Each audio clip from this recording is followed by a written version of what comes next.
because that's been talked about at every time. So continue, sir. Yes, ma'am. I wasn't attempting to cast any aspersions. I was simply making a statement of fact. Had we had that $300 million in front of us, we wouldn't have been able to have spent it because of the spending cap. The governor also didn't have that money available to him. We weren't aware of it at the time, so it wasn't available to us to provide you a proposed recommended budget or even a recommended budget toward the end of the session when we agreed on the enacted budget, when we were trying to enact a budget, but ultimately declined not to make that adjustment. So Thank you. the only point I'm making here is we had to make up 2 years of growth in 1 year in fiscal 26. So to accommodate all that growth, all that current services growth, that was our task. Correct. A big part of that is Medicaid, the Medicaid program in the current fiscal year. If you're a regular reader of our monthly letter to the comptroller, you'll know that we're about $300 million over the enacted budget just for the Medicaid program alone. To accommodate that, to annualize that deficiency, along with honoring the phase-in, the accelerated phase-in of the statutory education cost share formula, was a substantial cost we had to, or we did accommodate, didn't have to, but we did. As well, costs to support DOT bus and rail subsidies, which are increasing all the time, as well as a variety of operational costs across state government. As well, you'll recall we're relying on some carried forward revenue in the current year for balance. That creates a structural hole, so we have to appropriate that in the out years to make sure we don't continue to have that deficit. So enormous challenges just in the first fiscal year. Current services consumed almost all of our available cap growth in FY26. So that's why you'll see most of the new spending we propose is in the second year. In terms of the general fund, these are the numbers for the general fund. Healthy growth in the numbers year over year. The revenue cap savings, which we're making there in the third from the bottom line, 304 million in the first year, 317 in the second year, does provide us a buffer for balance. We are narrowly balanced in both years. We have detail on the special transportation fund. Some transferred funds between the years keep revenues where they need to be to balance expenditures. We do recommend moving Town Aid Road back out to the capital budget. As you recall, we pulled that into the STF only 2 years ago. Seemed like a good idea at the time. But we need to balance the STF, so we think the capital budget is an appropriate place to put Town Aid Road, which is where it was for many years. There's some bus and rail changes detailed there, which we will hit upon in a minute. But we do have a narrow operating balance and a continued healthy cumulative balance of over $500 million in the special transportation fund. Which brings me to the fiscal guardrails. Much discussion around the fiscal guardrails over the last couple of years. The governor has heard the concerns about the fiscal guardrails and whether they might be too restrictive in terms of setting aside revenue that might otherwise allow us to provide for the needs of our residents in the operating budget. He directed OPM to consider whether the threshold for the volatility cap might be adjusted to reflect a more representative starting point. This chart illustrates the starting point in 2017 when the volatility cap threshold was established was 3.1 billion or thereabouts, because that was the amount of the estimates and finals projected for that year. And so that was where it was set. Had you taken the 5 years prior to that, all of which other than one was actually higher than 2017, you took that average, you'd have $3.3 billion. If you grow that amount by the amount of the statutory formula by which the volatility threshold grows, you would today have available in fiscal year 26, $288.9 million of more funds for the general fund to be expended. And in the next year, fiscal 27, $304.5 million. Our budget assumes that. We've made that adjustment. We recommend implementer language to make that possible. It uses the volatility cap threshold statute itself, which anticipates that the threshold might be accommodated or might be made by the General Assembly. It will require a 3/5 vote. Illustrating the change to the volatility cap, the center two bars are current law. That's the percentage of volatile revenue that would be used for the general fund in the green, and the gray part at the top is what is held back, set aside in case the volatile revenues do not come in as projected. So you have a little bit of a buffer. The second two bars on the right is where you'd be if you accepted our recommendation. A little bit more going to the general fund, a little bit less of a buffer. Part of why this 5-year average made sense to us is that the governor was comfortable with that level of threshold and preserving that much of a volatility cap going forward. So it reflected a different starting point with a 5-year average, as well as the governor's comfort level in terms of what buffer we would have going forward.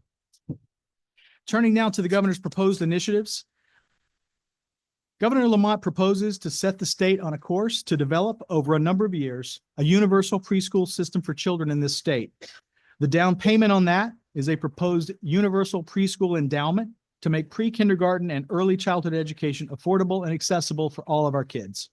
The universal preschool endowment is at the heart of our affordability and opportunity agenda, giving our kids the best opportunity at the starting line of life and saving their parents thousands of dollars and giving those parents the freedom to go to work if they so choose. How do we pay for this? Surplus funds from the current fiscal year will seed the fund unless needed to fill up the budget reserve fund to the 18% level. The endowment will build over time, and the hope is that it will eventually throw off enough income to cover the state's share of a universal preschool system. As indicated here, the treasurer will manage these funds and invest them. The Office of Early Childhood, in consultation with the State Department of Education, is allowed under the proposal to expend up to 10% of the balance in the endowment in any fiscal year.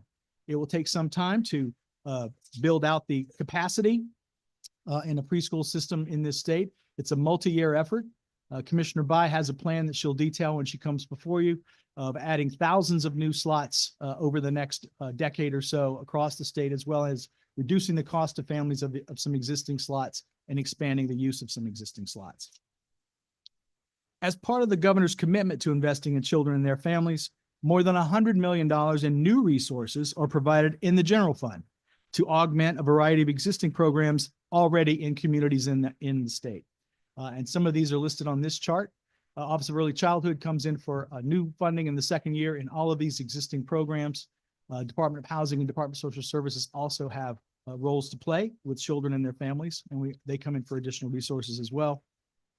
On the next slide, we talk about an additional part of our children's initiatives, the governor having heard the concerns of our school districts as they struggle to serve children with special needs, proposes a $40 million increase in the special education excess cost grant to the school districts to provide additional support for the often costly out-of-district placements in private programs for those special needs children. A new program, a high-quality special education program, will be an in-district operated by the districts themselves in a less restricted environment. It'll be an operating grant for which competitive grant that will apply, the towns will apply, or the districts will apply to the State Department of Education. $10 million is provided for those grants. There's an additional $4 million in bond funds, not shown here, that would also be used by the districts, could be used by the districts for facilities improvements. Moving to Health and Human Services, the governor's agenda is addressing access and affordability. The governor's budget recognizes the essential role played by our private provider network in delivering health and human services to our most vulnerable residents. We are recommending a 3% increase in private providers in each year of the biennium. If approved, it would mean $157 million in additional resources made available to the providers by the end of the biennium. And by then, should you accept our proposal, private providers will have seen a 26% increase since fiscal year 21. That brings us to Medicaid and Medicaid rates. In response to the recent Medicaid rate study, DSS and OPM are initiating a strategic and targeted rate setting process to ensure that any dollars invested address access issues or gaps in coverage. The process will also consider what level of increase or support is needed to achieve the intended policy goals of strengthening access, improving quality and outcomes, and ultimately reducing spending on acute care services, which are the most expensive. As noted here, the governor's budget funds a level of state share that will result in over $21 million in new dollars for rate increases in fiscal 26 and over $50 million for rate increases in FY 27. As well, to address some workforce challenges in the home care, direct care industry, we're providing some additional resources there for that workforce to keep as many folks working in that industry as possible. Some additional funds for early intervention treatment for birth to 3, which was on the earlier chart, as well as maintaining, this is an ARPA pickup, maintaining support for the urgent crisis centers, which were initiated with ARPA funds.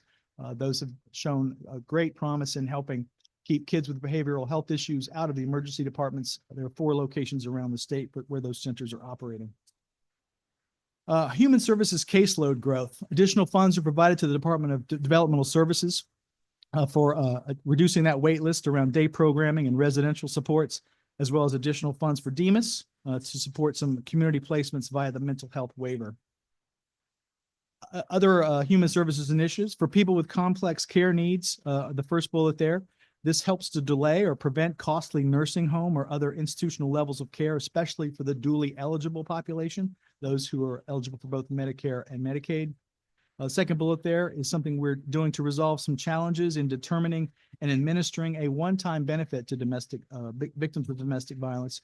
Originally, this proposal, this item was projected to have little fiscal impact with no resources added to the budget. We're finding, as administered by DSS, there's some issues there, so we're proposing to realign that, reallocate it, make the funding to CCADV, which does have expertise and experience in this area and can more efficiently and appropriately allocate those funds. The governor proposes to add another opportunity center. We've piloted one of these in Hartford. It's a one-stop shop for health and human services agencies. Several agencies staff this, and folks, potential clients can come in and get multiple programming questions and applications done. And we are doubling the funding for Connecticut Food Share. Bringing us to the broader healthcare marketplace. The governor continues to propose a variety of reforms to reduce healthcare costs for all of our residents. This isn't just in Medicaid, not just for the state pay system, but the broader healthcare marketplace. Some resources are provided here to Department of Consumer Protection to continue to assess and establish a pathway for the importation of safe and more affordable Canadian drugs. Resources provided to DRS to enforce a price limit on generic drugs, trying to control the cost of those. We've got resources going to the Office of Health Strategy to implement a Medicare reference pricing regulation to encourage in-network participation and reduce costs for out-of-network care. Well, we've got the notice of material change issue that is related to hospitals changing hands. We have one of our systems that has 3 hospitals. The parent is in bankruptcy, and we're anticipating and hopeful that a buyer will come along and acquire those hospitals and run them in an efficient and appropriate way and keep them active in those communities. But we would like to apply some scrutiny to who that is or who they may be who acquire those hospitals, particularly trying to get at the issue of some of the private equity firms that have been involved in that industry. That brings us to the hospital provider tax and supplemental payments issue. As you may recall, the state entered into an agreement in the first year of the Lamont administration to settle litigation with the state's hospital industry. The expiration of that agreement at the end of fiscal year 26, June 30th, 26, presents an opportunity to make adjustments in the hospital tax and the supplemental payments related to the tax. Recognizing the overall increase in hospital revenues in the years since the hospital settlement was reached, the governor's budget proposed updating the revenue base for the hospital tax from tax year 2016 to tax year 2024. This will generate additional revenue beginning in fiscal year 27. And under our proposal, the hospital supplemental payments would also be increased a corresponding amount, and that would be distributed back to the hospital industry in the aggregate, generating federal revenue because it will be made through the Medicaid system, which gets a federal reimbursement, so it increases revenue to the state.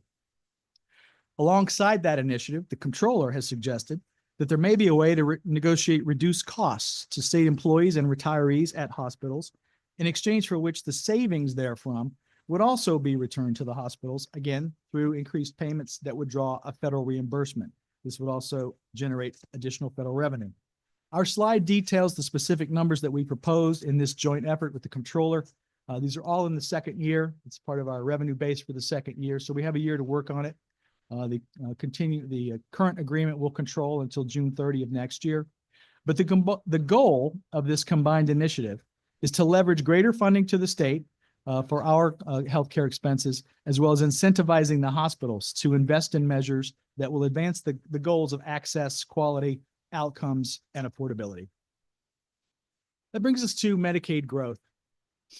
Controlling Medicaid growth. With the Medicaid shortfall soaring, and I alluded to that in my opening remarks, we've got a big deficiency in the current year in Medicaid.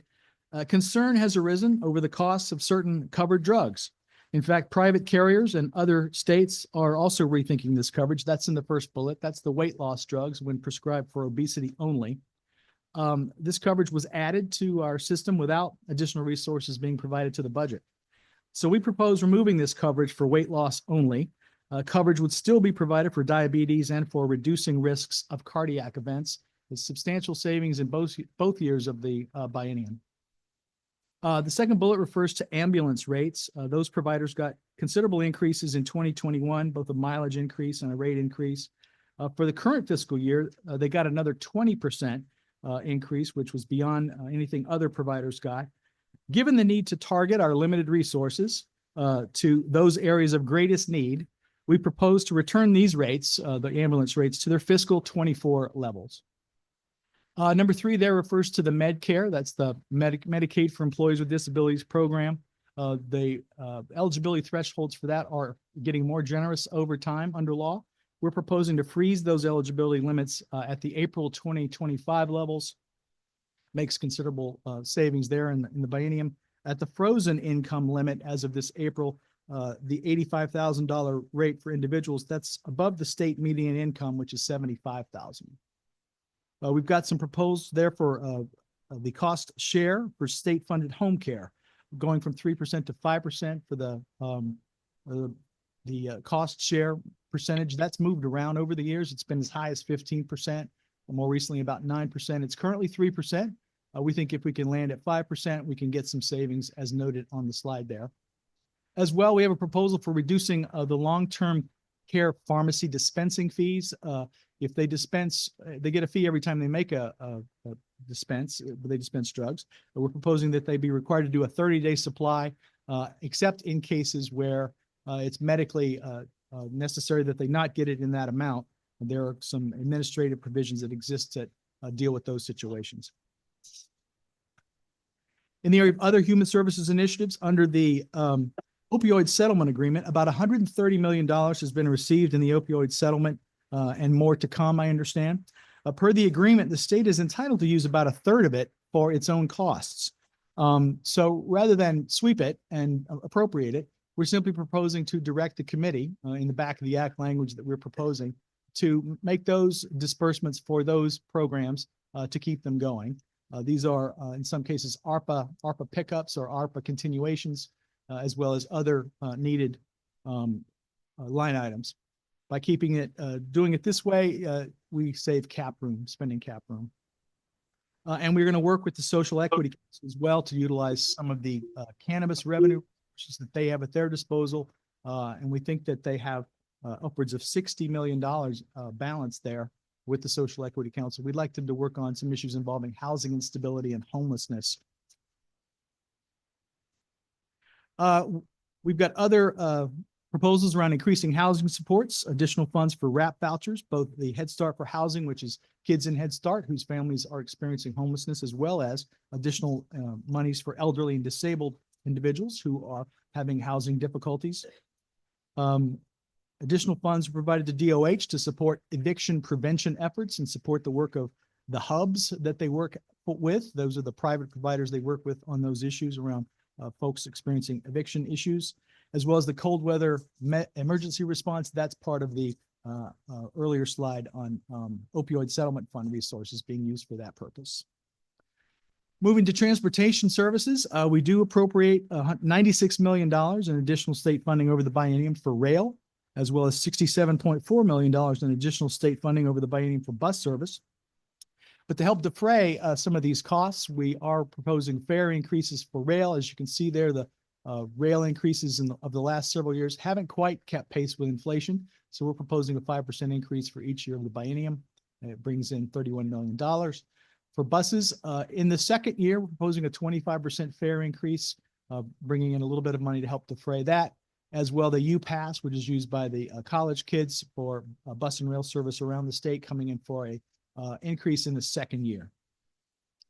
Criminal justice initiatives, we are annualizing the deficiencies in the Department of Correction, which are considerable. They're running 24/7 facilities with food and fuel and electricity costs that keep going up. We are also implementing a utilization management review. We've got some resources put aside for that, or the DOC healthcare system to examine their care usage and identify ways to improve health outcomes in that system. We may have, out of that study, some additional proposals in the midterm adjustment. We are proposing some savings in DOC by eliminating the free inmate messaging services. However, we do continue general fund support for the voice communications that are used by incarcerated individuals and their families at no cost to them. And we are creating a distinct appropriation in our budget documents for the Office of Correction Ombuds. Judicial branch is getting some additional funding for their new judges, as well as a couple of classes of judicial marshals to enhance security at our courthouses. We've got additional support for victims of sexual violence and child abuse who get services in the Court Support Services Division of Judicial Branch. In the Office of Public Defender, we've identified some funds there to fund some needed translator positions. And we are making savings in the Office of Public Defender by returning to the 200% of federal poverty line as the threshold for assigned counsel. Recently, it was bumped up to 250. In fact, that just began last month. Representation, notwithstanding this change for anyone who has counsel, will continue for current cases. With regard to higher education, in fiscal 25, the dollar figure there, which is where we landed with higher education in fiscal 25, it included amounts we transferred from the reserve for salary adjustment to give a percentage increase comparable to salary increases that were made across state governments. So we annualized that going forward, the funding that we had previously provided. We did not annualize holdbacks. We did apply some holdbacks to various agencies and as well as higher ed, but we didn't annualize their holdbacks. But on top of the new annualized number, we've added 3% in each year for potential growth in operating costs, including any future wage increases negotiated by the higher education institutions. And they are preparing to do that, negotiate their own wage packages as we are in the executive branch. With regard to other initiatives in the higher ed area, we're funding a new AmeriCorps program, providing some resources to the Office of Higher Education, which we hope will leverage some federal funds to provide public service opportunities for up to 500 young people in the second year. We're investing more funds in the dual credit grant program. That's the program where high school kids can take college classes, get college credit, get a head start on their college careers. We think an additional 40,000 students can be served by this increase. As well, we're putting some new money into the Charter Oak State College so that the kids coming out of the state community college program with their 2-year degree can go through Charter Oak State College to complete a 4-year degree. We are continuing to centralize our IT operations and optimize our IT in the executive branch, consolidating some staff and resources at DAS for that purpose, providing new positions to both DAS and judicial to support digitization and digital workflows. And the Department of Motor Vehicles continues their modernization program with some identified funds to implement that, including the digital mobile identification and licensing system, sometimes referred to as the digital wallet. Department of Banking gets some new resources for positions to focus on money laundering and cybersecurity and some of the other challenges they're facing in the modern world of regulating banking. We've got some additional funds to the Department of Consumer Protection to implementation of a bill around regulating junk fees, as well as the so-called Click to Cancel Act. And the Homemaker and Companion Agency industry is, we're getting DCP. They're currently regulated by DCP. We're giving DCP some additional resources to conduct additional inspections and enforcement of that important industry. In the area of municipal aid, the governor's budget fully funds appropriated general government municipal aid formula grants. We do provide in the first bullet there for some technical and conforming changes that reflect current services and statutory funding requirements. In the second bullet there, we're recommending removal of a provision that distributes surplus funds in the municipal revenue sharing fund. We would leave any balance there to be available for appropriation by the General Assembly. We are changing, there's an existing cap on municipal spending that's enforced, so to speak, by a 10% penalty against that aforementioned surplus deposit. We've only done the surplus maneuver once. It was a surprise to both us and the towns. It was last year. It's not likely to recur anytime soon anyway, because we are having to transfer general fund revenue over to the municipal revenue sharing fund just to make sure there's enough funds there to cover current grants, so there won't be any surplus. So we're proposing to change the enforcement on the municipal spending to the supplemental revenue sharing grant, which is one of the line items in the municipal revenue sharing fund. We're proposing some changes to LOCIP and STEEP to require some information from the towns regarding utilization of their prior allocations, either actual use or a plan for use, before further disbursements are made. And as I mentioned, we're proposing moving the funding for Town Aid Road to the capital budget. In the area of regional shared services among the towns, we've identified some existing resources that we're going to reprogram to allow the 9 councils of governments to hire 2 coordinators each to help towns regionally work on issues like stormwater management and municipal solid waste and recycling efforts. We're hopeful that these regional efforts will reduce costs for the towns and for the state. I'll give you a quick overview of our revenue initiatives. We spoke to the Finance Committee on Friday in some depth on these proposals, but I'll just let you know. This is a summary of the enacted tax relief that we, with your help over the years, have been able to provide during the Lamont years, including the largest income tax cut since we've had an income tax. Fully annualized total tax relief to date at the end of the biennium will total $888 million. Here's a list of our current policy initiatives. As I say, we went over these in some depth with the Finance Committee on Friday. There's a property tax credit, increasing that credit from $300 to $350 and expanding the range of incomes who are eligible for that. Governor proposes eliminating the occupational application renewal fees for a variety of in-demand services in healthcare and education and other services. There's a business tax reform proposal that provides number E there, 3E, the elimination of capital base tax, represents a tax cut for 6,500 companies in this state. The lines 4 and 5 there show you what numbers we're assuming out of the rebasing of the hospital provider tax, as well as the hospital supplemental payments maneuver in the second year. Reminding you that we do have a capital budget, our bond funds. Whoops, you've got some detail. This is a bigger slideshow. This is the finance slideshow. This is the detail on the, here's the capital budget. I think the pie chart is where I landed. There you go. All of this is online, by the way. The full slideshow is on our website. These are the themes in our bond bill. Obviously, transportation. If you get all of the general obligation bonds and revenue bonds in one pile, it's $4 billion of new authorizations in the first year, 4.6 in the second year. The largest single item there is transportation, of course, followed by all the other segments that our agencies have at their disposal. The K-12 education, that's principally the school construction budget. Economic development is those bond funds that you're familiar with that DECD uses, like the Urban Act, Community Investment Fund, manufacturing assistance, things like that.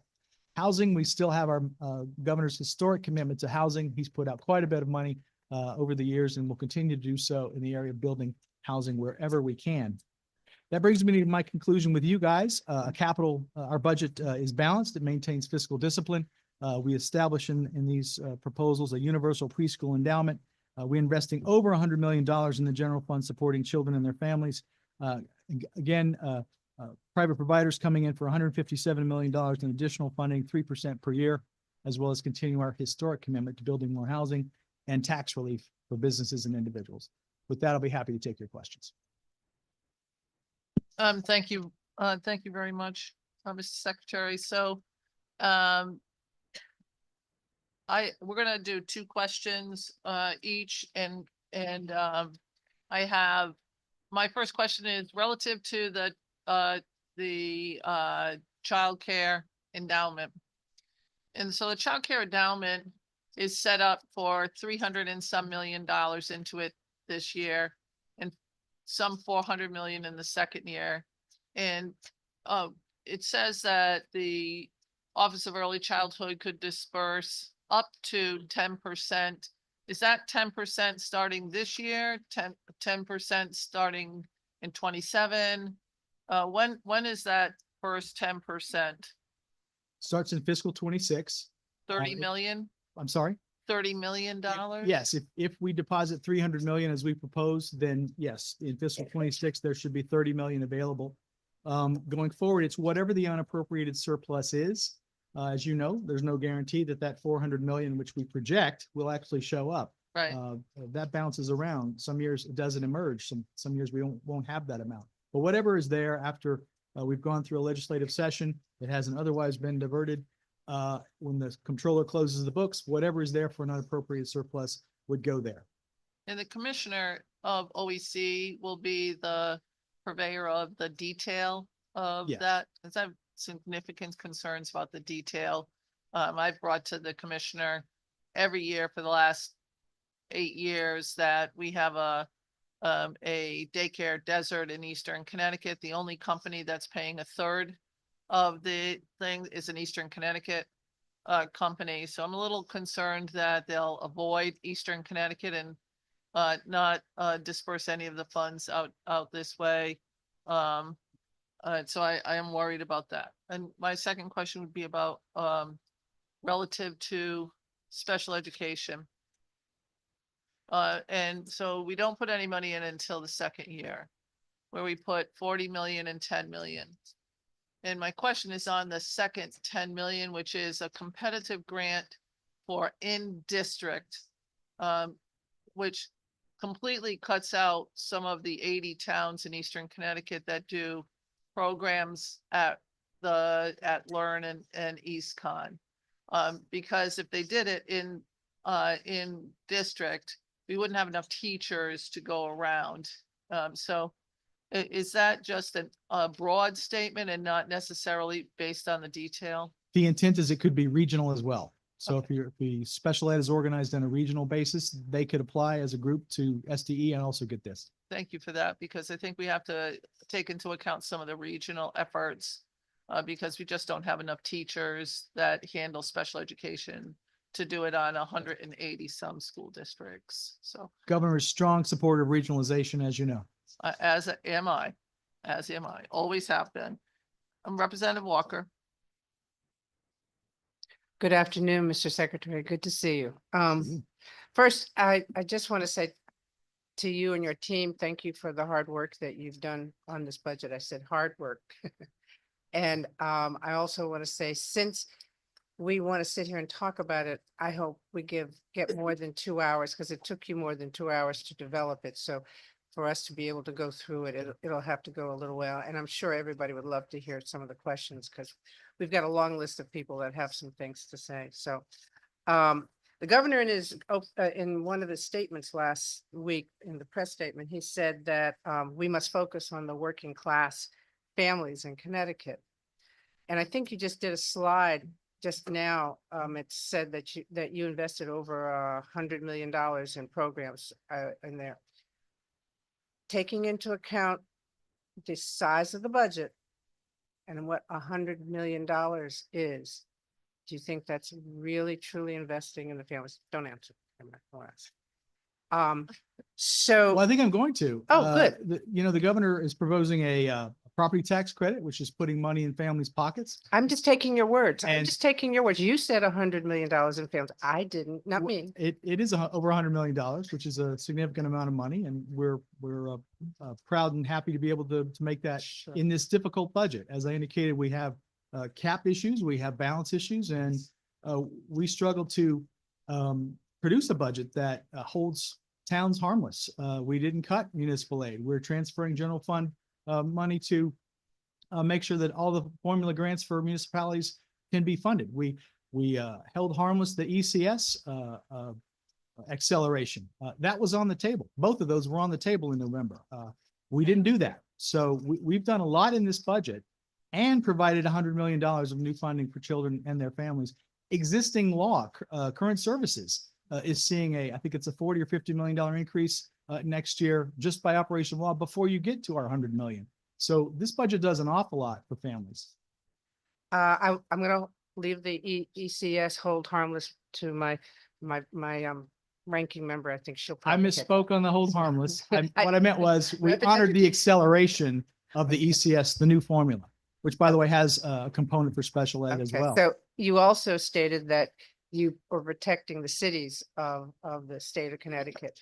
However, I think the fact that House Resolution 19, which is down in Washington now, which is talking about sanctuary cities, which were about 14 or 15 cities in our state, which totals were about over $400 million just in education funding that can be lost. What is your plan, sir? Well, that's very concerning. As I said at the top, we're monitoring that. We're where we have confirmation that a line item will be interrupted, we will have to develop an option. We'll have to discuss that with the governor, and we will likely have to approach you for how you want to deal with that. You all know what we have in terms of our budget. You all know what we have in available funding. This will be a challenge for both the executive and the legislative branch this year, I'm sure. Well, holding true to my two questions, since I had two questions, I just will make a statement that I think that one thing's for sure, we have to have a plan before it hits us.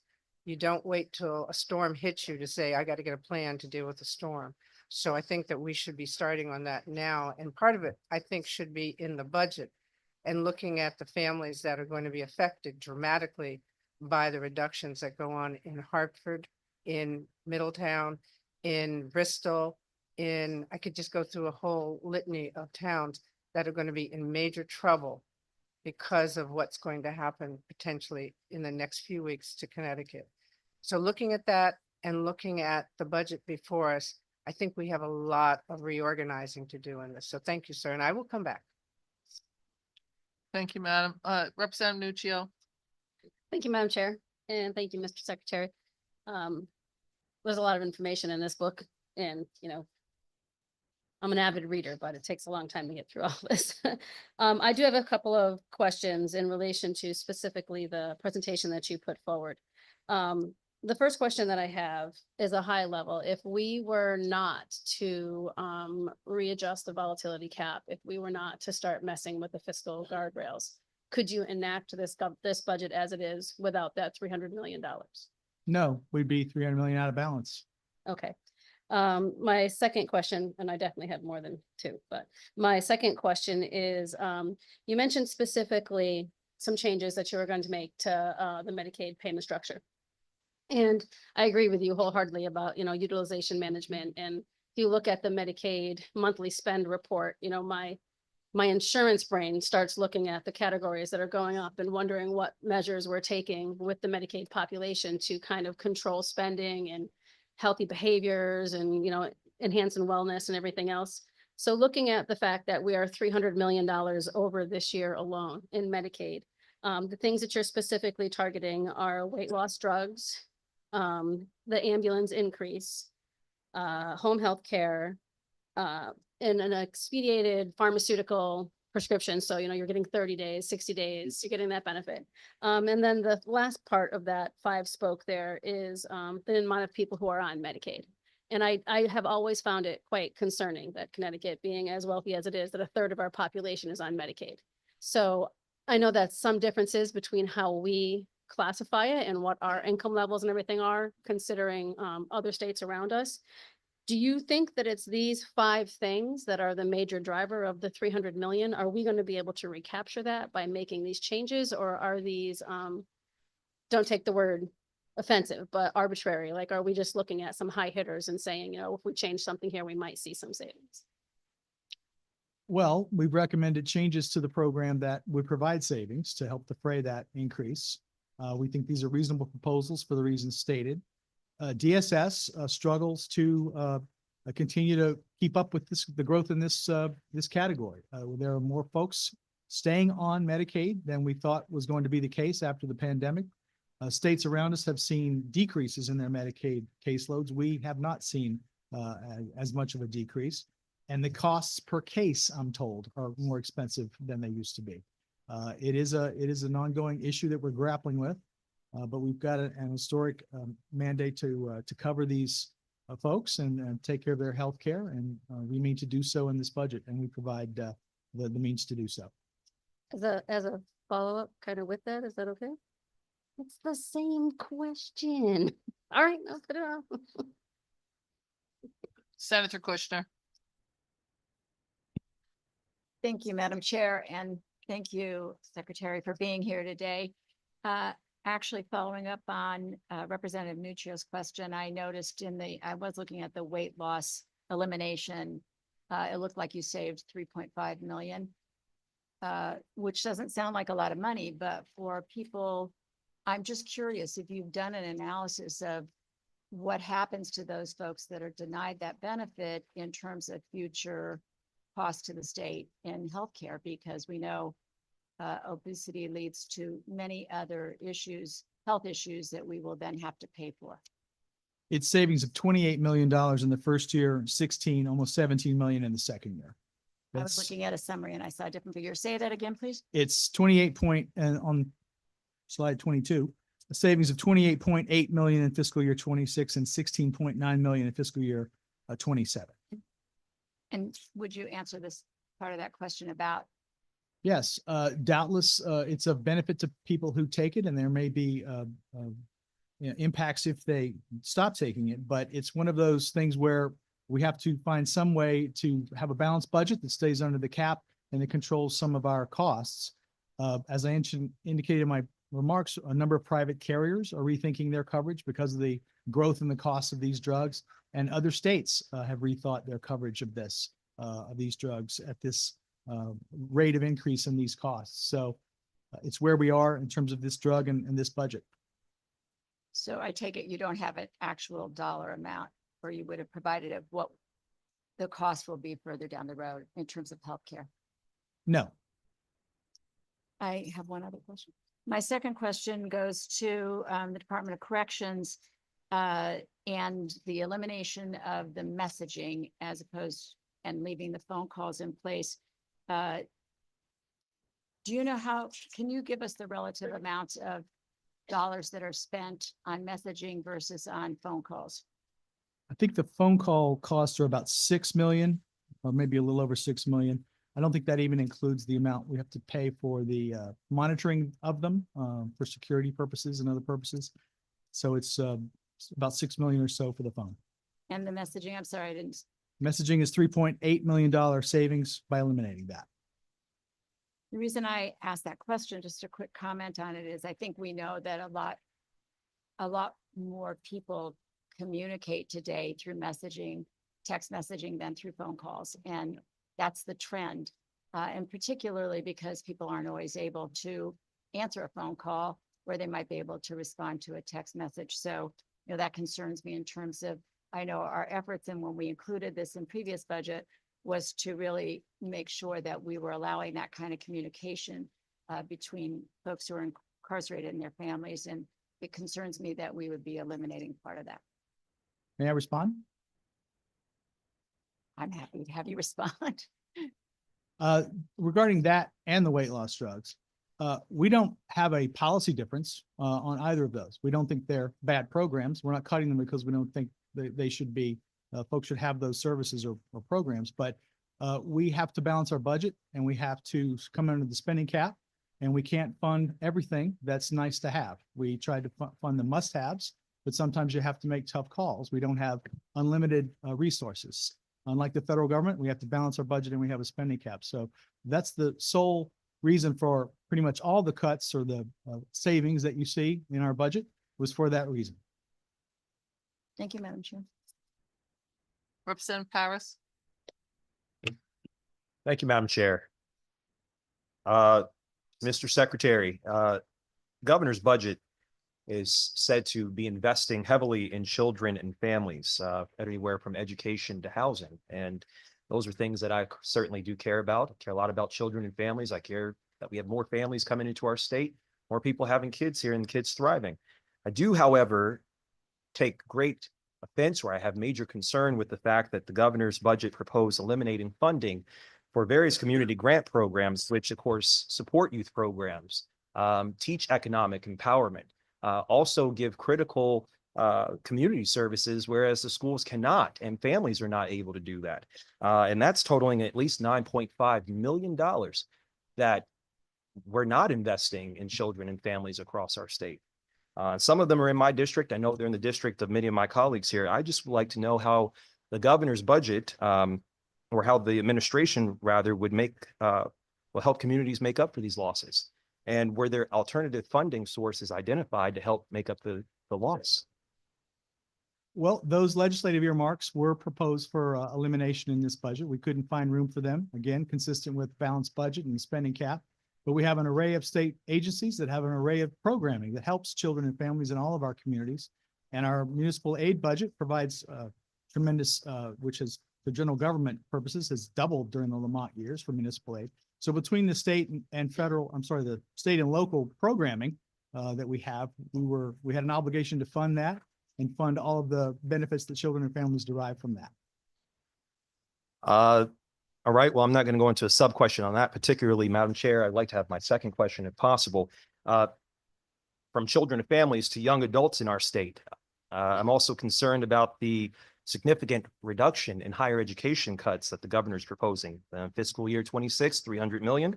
Fiscal year 27, 278.4 million across UConn Health, and the CSCUs.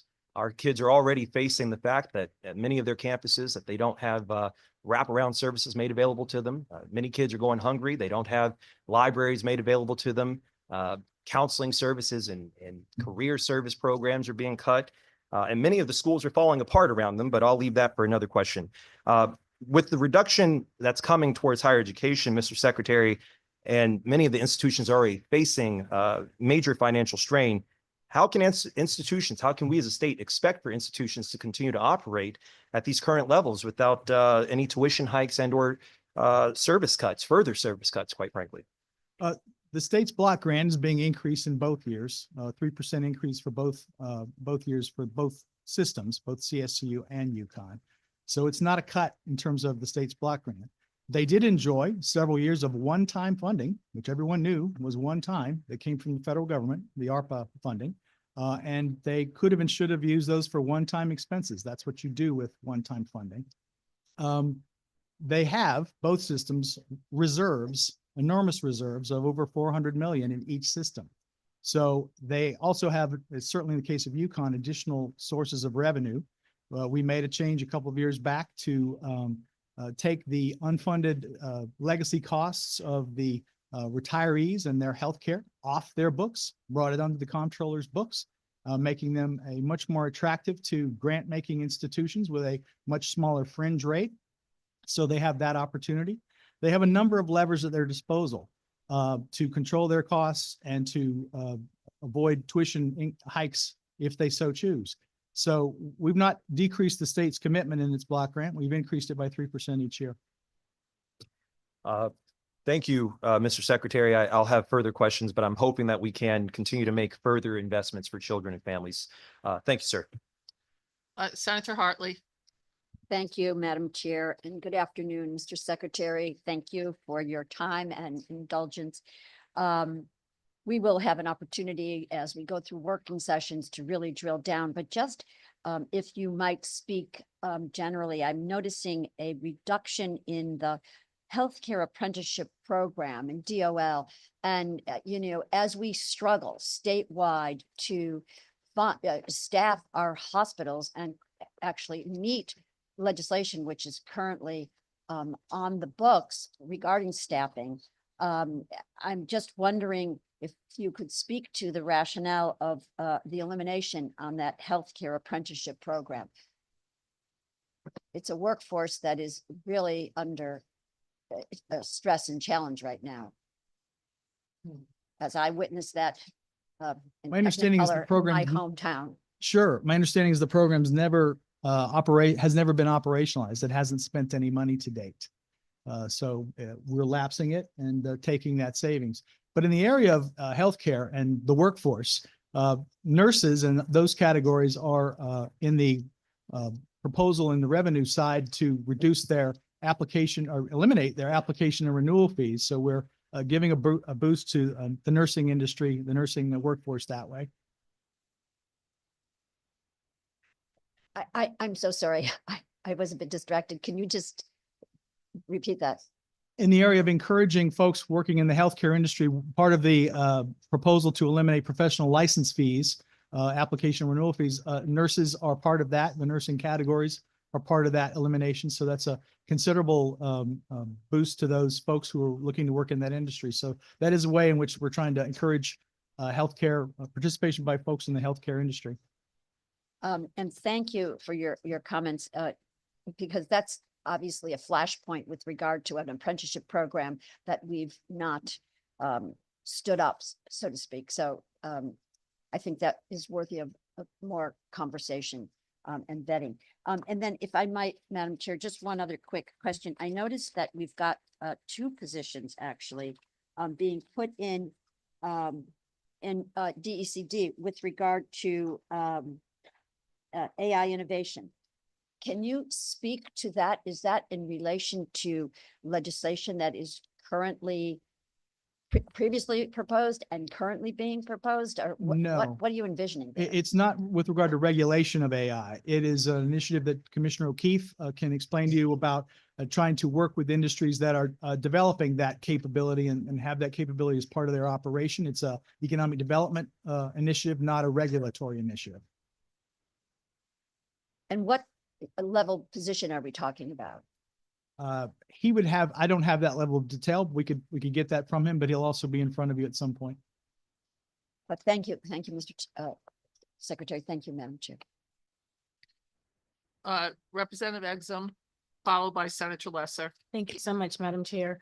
Good afternoon. My question, first, I'd like to just say around the urgent care centers and the MPS, I really appreciate that still being a part of the budget as they serve such important functions. But I'm looking at the Office of the Healthcare Advocate and the Behavioral Healthcare Advocate. And I noticed that they're going, and I'm just really trying to understand the expectation that the Office of Healthcare Advocate plus just one member of the Office of the Behavioral Healthcare Advocate continue to run the full portfolio of functions that are related to that role of the behavioral healthcare advocate role.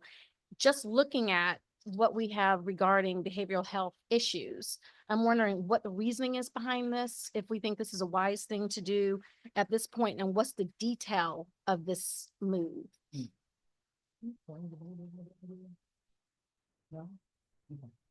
We've yet to appoint the behavioral health advocate, to my knowledge.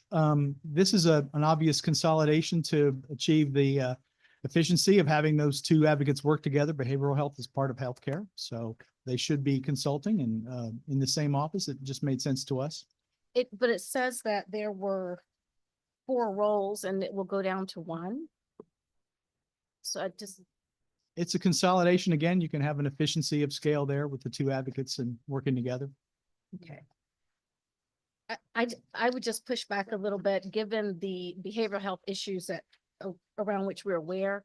Creating that office, I think, had a specific purpose, and I don't know that it was ever really filled, but I know the need is still great. So I would like to just understand that a little bit more. Well, the administration agrees that behavioral health issues need a lot of attention. That's why to date, we've increased Medicaid rates for behavioral health for kids.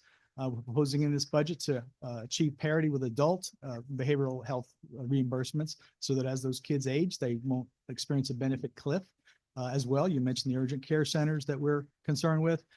We're absolutely aware that behavioral health needs more attention, and we'll get it in the future. And I'm very appreciative of that. And that's been a part of my work. And that's one of the reasons that I'm really noticing this. So that is one area of concern for me. The second thing I have a question about is the family resource centers and the after school programs and the parent trust funds kind of been zeroed out, and just wondering the guidance for that.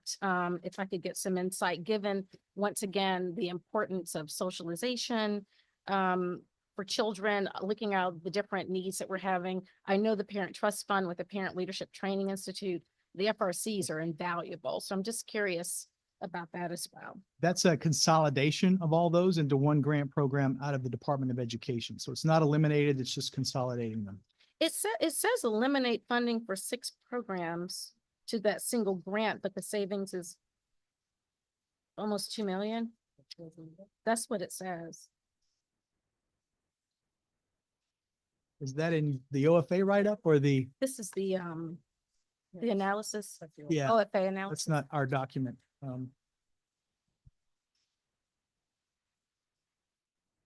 Yeah. We are taking some savings, but it's not being eliminated. It's being consolidated. It's one of those efficiency measures. Okay. So, All right. so yes, the individual line items get eliminated, but it gets consolidated in a one block grant or one program that SDE will continue to administer. Okay, I'm going to look back at the budget on that because it says it's eliminated. Yeah, it Thank says you. that in the budget book also. Senator Lesser, followed by Senator McCrory. Thank you, Madam Chair, and Secretary Beckham, it's good to see you. Thank you for your presentation today. I just want to say this is not a question, that I just have a bit of disappointment that we're not doing more on implementing the Medicaid rate study. And I'll also hope we can hear in another forum some more details about the hospital settlement and the proposed hospital tax. So first question is about the $1 million you propose funding for improving care coordination and promoting independence in the community-based Medicaid, community-based delivery of Medicaid services. Is that Medicaid managed care? Which line item is that? So under Medicaid, Yes. you propose $1 million of state share funding for improved care coordination. And I think that came out of the Medicaid landscape analysis that indicated that we needed to do a better job there of the care coordination for those folks being served in that. So we are providing additional resources for that purpose. I think that's the duly eligible, not managed care. okay, thank you for that. And my second question, and this is in response to a question asked earlier by my colleague, Senator Kushner. We stood at a press conference with the governor a couple of weeks ago after the OMB issued a memo and improperly impounded money, and we lost access to the federal Medicaid program for a day. And it is important that the federal government meets its commitments to the states and does not improperly impound money. And I know that we share that, firm resolution. But 2 years ago, the state passed Public Act 2394, which required coverage of of weight loss medications.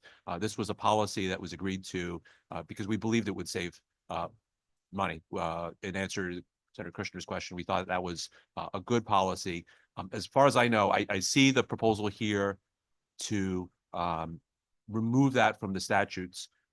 Is there any, while that law is still on the books, does the department have any plans on implementing the law before the end of the fiscal year? I'd have to check with Commissioner Barton Reeves on that. She'll be in front of you as well. I'm not sure where that stands. I know they were having difficulty given what the expense would be. As I mentioned, we have a $300 million deficiency in Medicaid in the current fiscal year. So for that particular program, for which resources were not added to the budget, that is of concern to us. I appreciate that, and we have to balance the books, but it's also important to take care to follow the laws. And I would look forward to opportunities to do that. And I'm with regard to the Medicaid program, that's a 2-year deficit, as you mentioned, not a 1-year deficit. So. Well, we have to close the books on fiscal 25 and it has to balance. So we do have that obligation. That's why we have a deficiency bill, and that's why we're going to work on that. Thank you, Madam Chair. Senator McCrory, followed by Representative Felipe. Thank you. How you doing there, young man? Good to Well. see you today. I have a question and probably lead to my second question. About a few years ago, your predecessor set before us, and it was a conversation we had with a number of people about doing a disparity study. And about 3 or 4 years ago, we got that study done and complete. And I will tell you, it's over 400 some odd pages in that report. And I tell you honestly, I've read about 75% of it. My question to you is, looking at 30 years of research and data on this disparity study, and what I'm reading is frightening to me. I'll be totally honest with you. I'm embarrassed for the state of Connecticut. It's something this study we haven't done in 30 years. Now I'm looking at the data. When you put this budget together, did you take into account what the disparity study showed where we are in the state of Connecticut for all residents? Was anything in that study utilized in creating this budget? And it's very important to know that because, and I'll say this because the governor mentioned in his words the other day, he said affordability and opportunity will be our North Star. And I'm very concerned about language. I'm one of those people, I listen to what people say and the words they use. So my first question to you, did you take into account anything from the disparity study that has shown us where we are as a state, where these agencies are, and where you are, and where this administration are as a result of the studies that were just published a couple of weeks ago in the disparity study?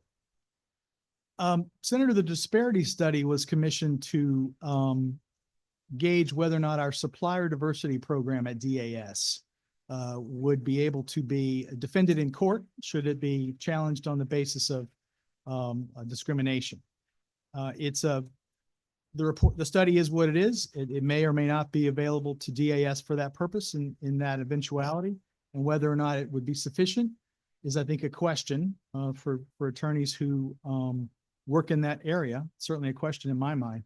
But to your broader point, I think, is Yeah. did we think about equity and disparity Yeah. in doing this budget? And the answer is, of course, we did. We do every year. There are large swaths of our budget that are devoted to that purpose. That's why we have Medicaid that helps poor folks with their health care. That's why we have a variety of programming.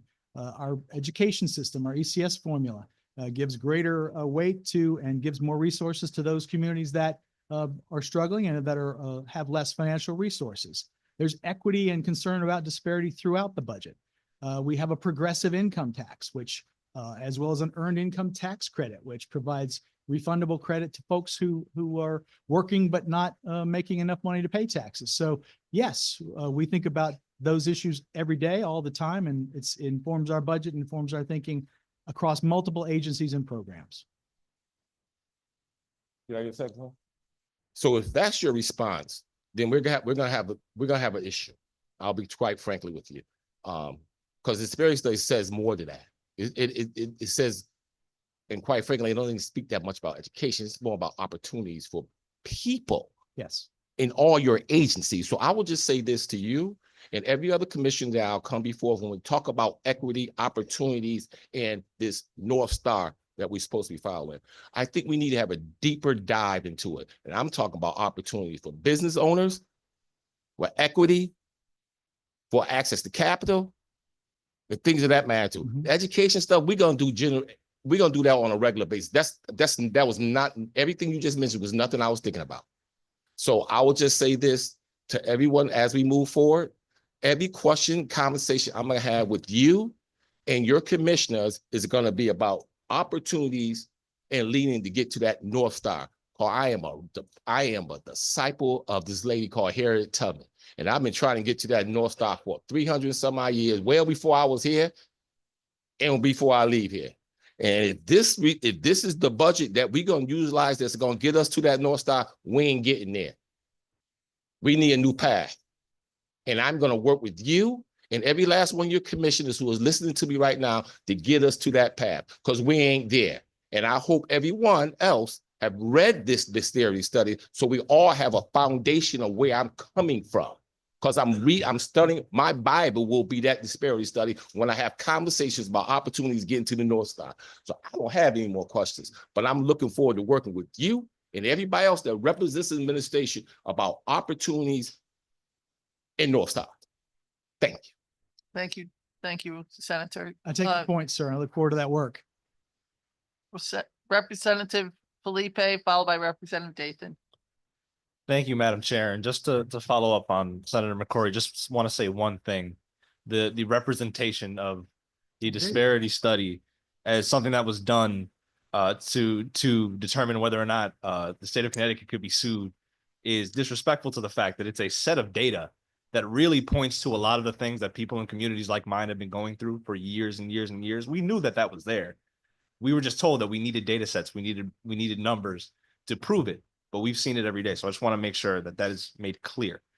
But I do want to, just in case my family's watching, I like to start by being thankful because my grandmother will kill me if I don't start nice. So I want to say I'm thankful for commitments to housing, right? Thankful for commitments to the RAP program, not in fiscal year 26, but past that. Eviction protection, universal pre-K, the protections you were talking about with our private insurance providers. Those are all things that I think are very important. My questions pertain to what I see as omissions, things that are not added, things that we don't see in this budget I think are very important. Things like student loan debt relief, that RAP increase in fiscal year 2026, the right to counsel program, after school funding, family resource center funding. Something I don't see, it might be in there, but it might not be written out in its entirety, Puerto Rican Day and Juneteenth parade funding, e-messaging for inmates. I know we're getting a little bit into the finance side, but a permanent refundable child tax credit, cuts to pilot, the chess program. That to me might sound like a wish list from a legislator like me, and it is, but it's a wish list that I hear from my constituents every day.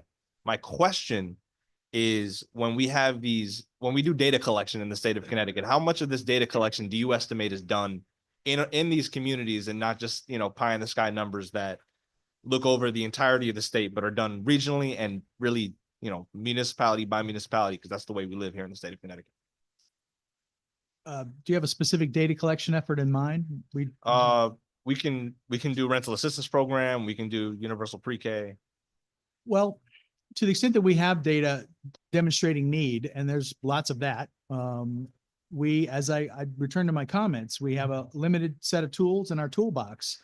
We don't have unlimited resources. We don't have an unlimited spending cap. We don't have an unlimited tax base. We have to fit it all in, and we do the best we can. We're proud and happy to be able to provide for the services that we are in this budget. It was difficult to get it all in. It was difficult to, I won't repeat myself, but there's a lot in this budget for us to be proud of and happy with, and we are. I agree that there are things to be proud of, but I will say the list of things that I listed, those are things that have either been proposed by this legislature in past years. There are things that were proposed bills this year. There were things that were in news coverage this year as well. It's legislative intent. It's things that we as a legislature want to do. And the reason why it's legislative intent is because we are the people who live in our communities every day. We see these folks. These are the things they're asking us for. So I just want to make sure that we are taking a good look at those things as well. But my second and final question is, in some places in this budget, I'll see, like the RAP program, for example, nothing in fiscal year 26, but then something in fiscal year 27 and fiscal year 28. Why is there funding for fiscal years past our term and the governor's term in this budget? There may be some notations as to what it would annualize in that year, but we don't have appropriations beyond fiscal 27. The Understood. recommended appropriations act in our implementer documents would only appropriate funds in fiscal 27. We may have been extra helpful in our documents to tell you what that would annualize in the out year. We're not Appreciate that. appropriating. Thank Yeah. you very much. Thank you, Madam Chair. Representative Dathan, followed by Representative Ackert. Thank you very much, Madam Chair. Nice to see you today, Secretary. Appreciate the thoughtfulness that the governor and your team have gone through to develop this budget. It is a hard task by any sense of the means. Just to jump into my questions, we hear so much about from our constituents about the Public Benefits Fund and the cost of electricity for folks. I see the insurance fund also has public benefits associated with it that is costing Connecticut people who buy insurance, whether it's property insurance, health insurance, additional money that is going into this fund. And it funds things like OHS, which we see it increase. The funding has increased costs from 13.7 million to 19.5 million. And I'd like to understand how OPM is looking at the return on investment in those funds and how we're actually lowering the cost of insurance, because Connecticut insurance purchasers have put $135 million into the insurance fund. And I don't hear from a single constituent that my insurance bill is cheaper. And I have seen lots of, evidence in healthcare affordability index reports that have been produced, but it doesn't really talk about the return on this money. And how is your team looking at affordability of insurance? Well, I will note that the insurance fund, what we're proposing to appropriate out of it is down 6%, 6.5% in the first year. I think that's principally around the vaccines. We have a large vaccine stockpile, so we won't need to assess for that. So we do see a decrease in fiscal 26 and a pretty modest increase of only 2% in the second year. It is of concern, and there has to be a demonstrated value to the insurance industry and its ratepayers for the work that is done off of that fund. And that's our obligation to make that case. Commissioner Gifford will be in front of you to explain those plans for OHS. They are around healthcare affordability and trying to control those out-of-network costs for hospitals as well as trying to get effective but less expensive pharmaceuticals into our state. A variety of initiatives, some of which are repeat initiatives. Governor Lamont has made it a point every year to try and have a robust agenda around controlling healthcare costs. Some of it is work that will be supported. It has been supported, will continue to be supported by the insurance fund. But you're absolutely right. That is of concern. Those ultimately is paid by ratepayers, and the public benefit charge is paid by energy use ratepayers. I would just say if for any reason you didn't want to have them paid by those separate funds and you brought them onto the general fund, you'd have to find room. You'd have to balance the general fund. That would be quite a challenge. And of course, they're all governed by the spending cap. So you wouldn't get any cap relief by moving them from one fund to the other. But I take your point. Yeah, I'm just a little bit at a loss because, all I hear from my hospitals is the CON process is taking longer and longer, and we're adding more people, and it's not really helping the end consumers. My second second question really is regarding DDS and some of the spending. Just to note, the MIR report hasn't been issued in about 9 months. So I'm looking at your adding additional services to folks based on very old numbers, 9 months old, when we should be talking about December numbers. We're talking about June numbers. We're adding folks to being able to be served, but I'm also looking at the overall cost of what we're paying our private providers to serve and what we're paying in the state to serve. And I understand that Southbury is one of the huge components of that, and really would like to get an understanding on how we're able to expand the population of getting served by so much without investing in our nonprofits to be able to support those folks. And I don't see any huge savings, because generally DDS is servicing folks with a very high level of need, which are fairly expensive. How are we able to manage servicing so much more with not too much more of an increase? And especially we have folks at Southbury. So I'd like to kind of understand how those all kind of fit together. Well, working with And we DD can talk to the commissioner, obviously, Sure. but I'd like to understand in the top level. I think the short answer is we landed on the number that we have of 20 million for new day programming and residential supports in consultation with DDS in terms of what it would require. I'm not sure I have more detail than that.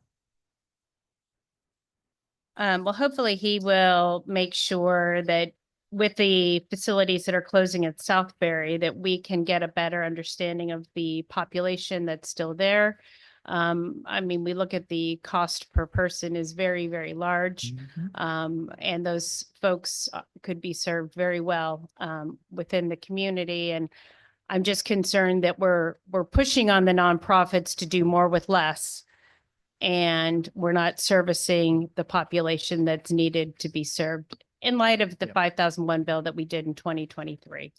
I think your point is well taken about Southbury. I know that I've been around long enough to know that the Southbury issue has been with us for many decades and will be with us for some period going forward. It's an issue of choice for those folks who live there.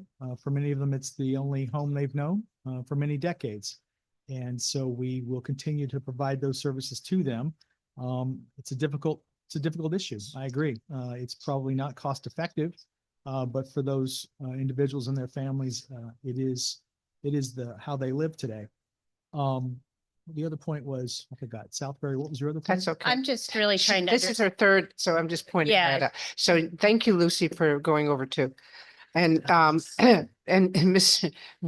Secretary, I also want to say, just on behalf of all of us, that we all appreciate how hard you worked on this budget, and we all are seeing the impact, but we all have the ability to disagree and to have conversation without making it personal. It's about the fact that we are doing this for the state of Connecticut. So I don't want anybody to feel that anybody's frustrated or angry.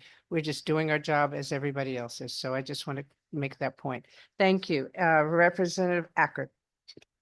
Thank you, Madam. Thank you, Madam Chair. Is it questions 3 now? Are we up to? 1.5 now. Ouch. Thank you, Mr. Speaker. Mr. Secretary, question that you had brought up on I'm gonna try to lob a number of topics into one. The other Human Services Initiative slide that you presented, Mhm. it deals with the opioid settlement money. You had said that the dollars that could be used were 30% of that fund for, I don't know if it would be other expenses or other items, but the governor could use 30% of that. And you mentioned earlier regarding the one-time dollars that were spent by the colleges that we had. You said that was a one-time fund, right? So I'm yeah, trying to yeah. use that topic that you brought up. Yes. And then it looks like these initiatives, very good initiatives on the opioid that you're using for the dollars here were ARPA dollars. It looks like some of the description they were ARPA. So again, similar to a one-time fund. Mhm. So we're taking the opioid fund settlement, and you mentioned up to 30% of that, and we're using it to continue these programs or these areas that you got all again, I imagine good laudable programs that we are the necessary. We're using those dollars. So these are off budget dollars, aren't they? Yes, sir. So they're not under the cap. So it's dollars that's not in the budget. Yes, sir. Okay. And we're using it to fund these. And then what do we do after this biennium? As my deputy reminds me all the time, we budget 2 years at a time, sir.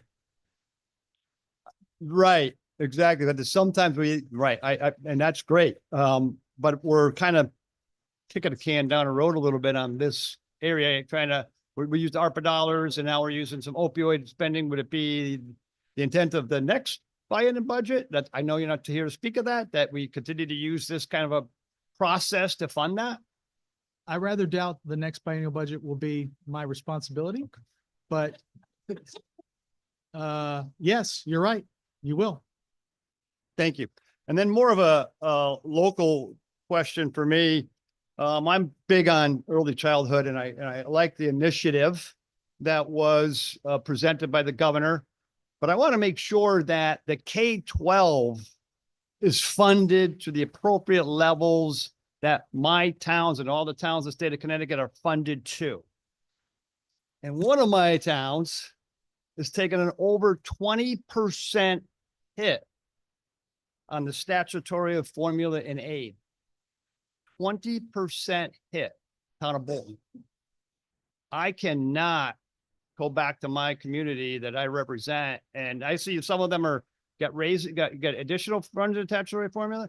They've got hundreds of thousands of dollars of reduction. Yes. But 3.7 plus down to 2.9 I cannot at all support that type of a hit in the overall statutory formula for a town aid, that goes property taxes, that everybody's struggling, there's going to be additional. So how do we get over this hurdle that I have to deal with? Well, you'd have to propose a change to the law. You're talking about the operation of the current law that results in a town getting less money because the formula provides how do you get money, and things change in terms of number of kids, whatever your local wealth is, that sort of thing. At a point in time, a decision was made. This is the set of criteria for how we're going to spend money under this statute. And when it goes forward, there are changes. You're absolutely right. That happens. So we moved that, you mentioned you moved that formula forward, you said. Well, the General Assembly accelerated the increase in the ECS, the change, which basically resulted in the state paying several $100 million more to the towns, was accelerated. So we're paying that increased amount sooner than we otherwise would have. Okay, thank you. And I'll stay within that two-topic question. Thank you. Thank you for your time. Thank you. Representative Cavaros DeGraw, followed by Representative Haddad. Thank you so much, Madam Chair. In the governor's proposed budget, which again, we all thank you for working so hard on it, all the staff members that are in the room. There was a $750,000 reduction for early voting dollars. And so I know that, you know, as the people had decided that they wanted early voting, and I certainly heard quite a bit from my clerks and assistant clerks during the 2-week process. I'm just curious how we sort of arrived at that reduction, and do we really think we're going to be able, this is all part of one question, I promise, Madam Chair. Are we going to be able to get to what we need to with that $750,000 reduction? Well, part of my answer is the one I've given before about, you know, we couldn't fund every nice to have in a tight budget, limited budget. But I'll say that early voting is voting, and towns run elections, have for centuries. It's just more voting. So the idea that you need a lot more money to do the same thing you've always done was struck us as perhaps a nice to have. I appreciate that. I don't think our town clerks view that quite the same way, considering the hours that they put in over those 2 weeks, but I do understand that. And then my second question, I was looking at the reduction to local health department and district grants, and that one is more concerning to me when we know how valuable that these were over the pandemic to our communities, with concerns at the federal level over what's happening with the CDC, the fact that we're not even getting announcements really about flu or COVID numbers or potentially bird flu if we're, you know, as we see some human transmission or animal to human transmission. So I'm really concerned to see a 10% reduction there, because I think that they're already have done a lot more with less. And I'm not sure that really benefits the health of our communities to continue to do so. Yes, that number is about 6.5 million, I think. It's down from the COVID era highs, where there were some understandably higher costs associated with health district work, but they are higher. The 6.5 is higher than the pre-pandemic number, which was around 4 million for that line item. So And I it's think still elevated, but it's not Right, because at quite that point they were underfunded, I think, at the 4 million.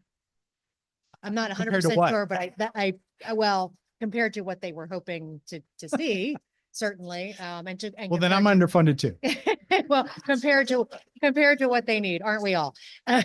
So, I just think it's a little concerning, just as I said, with what we're seeing at the federal level, to see any reduction, even though I know it was compared to COVID high.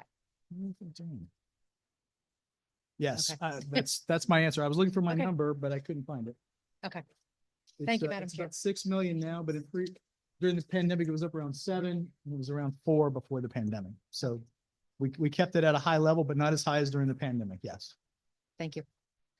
Thank you. Next, Representative Haddad, followed by Representative Corpus, followed by Representative Gilchrist, followed by McCarthy Vehy, followed by Representative Johnson, followed by Representative Dillon. And those are just for the first questions. Thank you. Thank you, Madam Chair. And hi, way over Beautiful. here on the end. Thank you very much for being here and for sharing details about the governor's proposal again. To be honest, I wasn't going to ask a question today until you responded to Representative Paris's question earlier, which just left me sort of astonished. Earlier today, you described $100 million of investment in middle-class families as a significant amount, but you sort of shrug off over $500 million reduction in cuts to higher education. I imagine we will have a longer conversation about that later. My question, more specifically, is about your response regarding federal grants, because over the weekend we learned something quite disturbing about the federal government's intention to reduce federal grants, research through NIH to public universities and private universities across the country. Didn't know if you had any comment about the potential loss of research dollars that come from the way the methodology that's was been imposed today, I think, to lower the indirect cost rate on research grants. That was very concerning. And we would like more information from the affected institutions as to what that means for them. I haven't heard from them on that. The last I saw from President Merrick is that they were still assessing, not that, but an earlier set of concerns. So that is very concerning. And as I said, we will have to respond and provide options to the governor and to you all as to how we will manage any of these shortfalls should they materialize. I will take issue though, failing to pick up federal ARPA dollars is not a cut. Those federal funds were going away. They went away. That's not us cutting. That's simply the federal government not paying that anymore. So we did increase their block grant plus 3% in both years. Thank you for your response. I'm not sure how, a $500 million reduction over the biennium compared to the last biennium isn't a cut. It's certainly an obligation that will fall to the institutions and the students who attend them that aren't currently, isn't borne by them. But I'll move on. Believe it or not, I have a question about something other than higher education. And it is from the Department of Agriculture's budget. You are proposing to eliminate $1 million in each of the next 2 years for the Connecticut Grown for Kids grant program. This is a program that has worked very successfully to allow local school districts to partner with our farmers to make sure that there are more locally grown products in their schools. I guess in the context of a very large, $27 million budget, wondered why this particular program, which has been universally loved locally and very effective at helping to promote the use of local products in our school systems and providing healthy, nutritious food for our school kids to eat, why this particular program would be targeted. Well, it wasn't targeted, but we go through the list of what's out there. And as I said a couple times before, we're not opposed to programs like that. We think they're great programs. They are nice to have, but we had to make room in our budget for balance and for cap room. I'll note that with regard to children's nutrition, though, we are proposing again to get rid of the reduced priced lunch fees that some kids pay throughout the state. And in the second year, we're providing for universal school breakfast. Thank you. That's all, Madam Chair. Thank you. Representative Purpose. Thank you, Madam Chair. Thank you, Commissioner, for your presentation. I had a question about the off-budget line items. There were a few things you said in your presentation that are going off budget, like the Cannabis Social Equity and Innovation Fund, the governor's book says is going off budget. And I think you mentioned something about the opioid settlement. Mm-hmm. Forgive me, I'm a freshman legislator, but what does it really mean to be off budget? Is there a list somewhere of another budget, another list of line items with amounts that we could see so that I don't personally, as I sit here, understand what that is and how things get moved from one to another. And if those are taxpayer funds on the off budget, how do we, how are those accounted for, et cetera? I'm going to throw OFA under the bus. OFA can get you a list. We can help them with that. But there's a few. There's the Passport to Parks. That's off budget. There's a community investment account, which is pays for some stuff in both DECD and agriculture. There's a handful of off budget things. So with regard to the cannabis funds, they were originally off budget when that complicated legislation was passed a couple of years ago. We brought them on budget, I think, in the last biennium, trying to do a good deed. We are bringing the state's costs of regulating and preventing cannabis misuse onto the budgets of the affected agencies. That will be on budget. But what's left is the discretionary funds that the Social Equity Council can spend in those census tracts. The original intent was that would be off budget. We're simply returning it to that state, keeping that account off budget. But we're going to work with them to spend some of those funds on housing instability and homelessness. With regard to the opioid settlement, the committee's funds, as you know, the Attorney General participated with a bunch of other attorneys general. We sued a pharmaceutical company, and we have a settlement whereby they're sending lots of money to the state to deal with the opioid issues. And that committee is empowered under that agreement to spend that money. We have a statute that says that committee spends that money, but the agreement lets the state use up to 1/3 of those funds for its own purposes. So we're providing in our proposed budget here that committee in the back of the act, you'll see language in our implementer, simply spend on those 5 line items, I guess it is, those amounts over the biennium to deal with those issues. They are I think Representative Ackert pointed out they are picking up some ARPA funding in those areas. So is the bright line that separates something from being on budget or off essentially that it's taxpayer money in the budget and it's from other sources off the budget? Is that accurate? So it's the 13 appropriations, the funds that are in the Appropriations Act. That was my first slide. There's 13 of them now. They have line items. The off-budget accounts or funds aren't listed there. You don't appropriate those every year. They've got a dedicated stream of revenue and a statute that says, here's how this agency can spend this money, but you don't see that in the regular budget process. Okay, but things can still change their character. Like they could have been on budget this year and be off budget next year and therefore out of the spending cap. Is that right? If you move something off an appropriated fund, you have to rebase the cap. The cap is based on last year's appropriations. And if you bring something into a fund, that of course increases your appropriations, which affects what the cap is in the subsequent year. Okay, can that all count as one question, Madam Chair? Great, thank you. I had just had a quick question about the universal preschool endowment.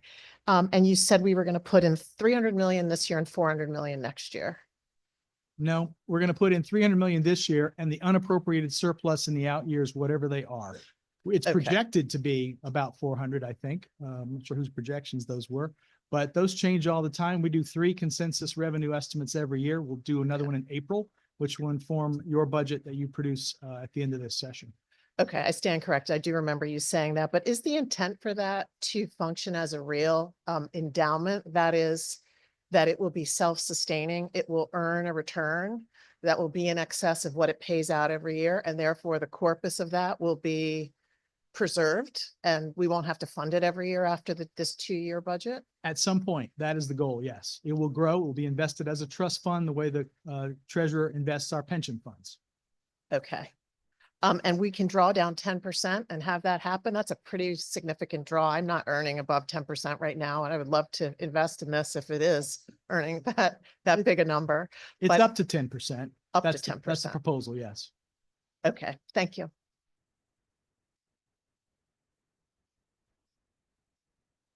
Representative Gilchrist, followed by Representative Johnson. Thank you, Madam Chair. Thank you, Mr. Secretary. My first question has to do with the Department of Social Services budget.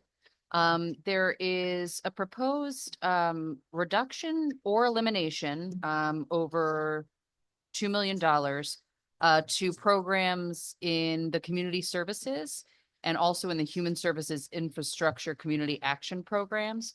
Would you be able to list out what those programs are? There's some confusion amongst those entities that receive that funding. I'll have to get you that detail. Okay. I don't have that. Also, Commissioner Barton Reeves will be in front of you in the coming days as well. But we'll get that. Thank you. And when you get that, it would be great to know the different, who's eliminated, what are the reductions. Thank you. Second question has to do with the public defender's budget. Just wondering, what is the policy rationale behind reducing the eligibility threshold from 250% of the federal poverty level to 200? And how many individuals have been served in the last 2 years by that increase in the threshold that would not benefit any longer? The increase just happened last month, started January of this year. Oh, So very few would be my guess. The rationale is that we are an outlier. I think only New York is at 250 FPL. We and lots of other states are significantly below that. 200 is a pretty high level compared to the other states. It's the rationale is to, again, to save money, to get under the cap and to have balance. thank you. Thank you, Madam Chair. Representative Johnson. Thank you, Madam Chair, and thank you, Mr. Secretary, for your hard work. Much appreciated. Going to the Department of Social Services budget, the first, the page that discusses the reductions, which include the nursing homes, intermediate care facilities for people with developmental disabilities, and also removing the inflation-based rate for the residential care and home care facilities.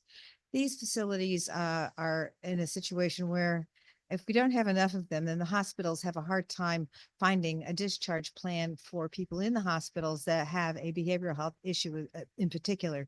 But nevertheless, if we don't have enough nursing facility beds available for the hospital discharge plan, they're not meeting the Medicare, Medicaid certification requirements. And so we're in a situation where there are people now who are being placed by hospital discharge planners in some circumstances in homeless shelters. And so a reduction in this area is a real problem. And I just wondered if you had any commentary on that. So that is what we would have to pay if we honored the statute that says you have to include an inflationary increase. There are a number of statutes that mandate that the budget apply inflation to the current services. It's not a cut to current services. It's simply a notwithstanding the statute, we're gonna fund it at the current services level. We do that every year in a variety of areas. We say, notwithstanding the statute, this is the number. Thank you for that. And a follow-up, another question to get to my two. Has to do with the other part of the Department of Social Services budget, which shows a removal of the cost of living adjustments for certain public assistance programs and reducing funding for certain non-entitlement programs. Do you have the information on that? Same answer. We're funding current services. That's a statutory requirement that we include an increase, and we're simply saying notwithstanding that, we're going to just fund current services. And this is when we have such a huge homeless population problem. We also had a spending cap problem and a balanced budget problem. Okay, I so had to- people don't live in, people are living on the riverbanks and they're not having a place to live. And they're living in, right now in my district, they opened up some of the housing authority community center rooms so that they had put a cot there because there's not enough space in the shelters. People are living in the cars. People are living in, these are families living in their cars. So we need to take a look and kind of balance the equities, but I thank you for your work and thank you for hearing me. Thank you, Madam Chair. Thank you. Representative Dillon, followed by Representative Sanchez, followed by Representative Capio. I think I just saw Representative Sanchez leave. Okay. Thank you very much. Good afternoon, Secretary. I want to thank you for your good faith effort in this budget. And I know that there may be some changes in our environment between now and final actions, but I believe we have a lot of work to do together. So thank you. There are a lot of things I could ask about, but I think I'll have an opportunity in the work sessions. So I'd like to direct my question to you about following up on Representative Haddad's question about our response to the federal cuts. And I'm not asking you to necessarily find money. I know that we're in a tough spot, but just identify one function. Very benign little, the oceanic labs. One in Milford, one in New London. I've worked with the folks at Milford years ago on oysters. Some of my constituents work there. They're recommended for a 50% cut. They've done a lot of work with our ag department, and I don't think you've paid it. If you've paid attention, I'm impressed. But I wanted to direct your attention to that. The second is the National Institute of Health cut, which was dumped late on a Friday, effective this morning. I respect your response that you're waiting to hear, but we get, Connecticut institutions get $770 million direct dollars from National Institute for Health. The biggest are UConn and Yale. So that any chop to research, which brings in business, and I don't need to make the case, but it comes out of our budget too, not just out of our workforce. It comes out of UConn. I believe we have a line item for the Children's Hospital. That's there. A lot of the plans that you have for the hospitals is going to be affected a lot by the fact that they may be looking at a cut. I don't, I would never have expected you to do an analysis between Friday afternoon and this morning, given everything else on your plate. But I believe that it could affect our future and it could also affect the numbers that we're looking at in the budget that you submitted to us. So, So, I wanna come back. Representative Dillon, I was Yes. wondering if we could get to a question, because we haven't finished anybody yet the first time around, and I really want to make sure that everybody gets it. Oh, you're harsh, Kathy. We only Yes. got 15 minutes It's left. always gonna happen.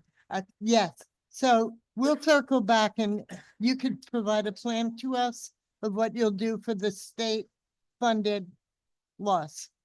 Thank you, Madam Your, Chair. your points are well taken, Representative Dillon. We share your concerns. They are profound. It's in no one's memory have we faced this kind of prospect from our federal partner. But from my perspective, we're sort of a junior partner, and we will have to deal with whatever they come down with. But we will absolutely come to you should it require new legislative authority or new appropriations to make up for any of this funding. It will absolutely be something we'll have to bring to you. But first, I'll be working on those options with my team, and we'll present that to the governor, who will make some decisions about what he wants to do, and then we'll bring something to you as needed. Thank you. Thank you, sir. Thank you, ma'am. Representative Sanchez? Thank you, Madam Chair. Thank you, Mr. Secretary, for the presentation. Are there any cost of living adjustments in this budget with the wage agreements approaching? How do you plan to incorporate those in the budget? And should we make adjustments in anticipation of any potential increases? I assume you mean with regard to state employee salaries. That is correct, sir. We do have funds that we typically include in every budget in the reserve for salary adjustment part of the comptroller's budget. I'm sorry, it's the OPM's budget. I stand corrected. They have healthcare, I guess. It is in our budget. It's a nominal amount, it's a placeholder amount. It doesn't reflect the actual number that we're going to use because we have to negotiate that. It's a collective bargaining matter. Those discussions have only just started. And so I don't have anything to report and would not discuss a number publicly outside those negotiations. Really appreciate it. My last question is why does the budget proposal not include funding for staff in the wage and workplace standard division, despite the widely reported backlog in wage theft claims and the projection in the budget addendum that the time between the receipt of a complaint on the start of investigation is expected to increase from 7 months in FY25 to 9 months in FY26. Department of Labor has additional 9 positions that have been provided in this budget that they can deploy. The commissioner can deploy those for any area of concern or backlog. Okay, thank you. We'll be following up. Thank you, sir. Next, Representative DiCaprio, followed by Senator Anwar. Secretary Beckham, Yes, ma'am. do you have a hard stop at 3 o'clock? I do not. Oh, excellent. Thank you. We just wanted to make sure that. Now everybody's going to be A back. groan went up. I'm not sure. No. Yes. Representative DiCaprio. Thank you, Madam Chair, and thank you, Mr. Secretary. Just, I'm just kind of curious, social services, do we have statistics on how many individuals are on the Medicaid at this time? And any breakdown on the undocumented immigrants in our state? The last information I had is roughly 1 million folks are on Medicaid in our state. And as I indicated, I think in answer to another question, that caseload is not declining as fast as it is in some of our sister states, our neighbor states. We don't understand that phenomenon entirely yet. And the caseload, the case cost per case is higher than in years past.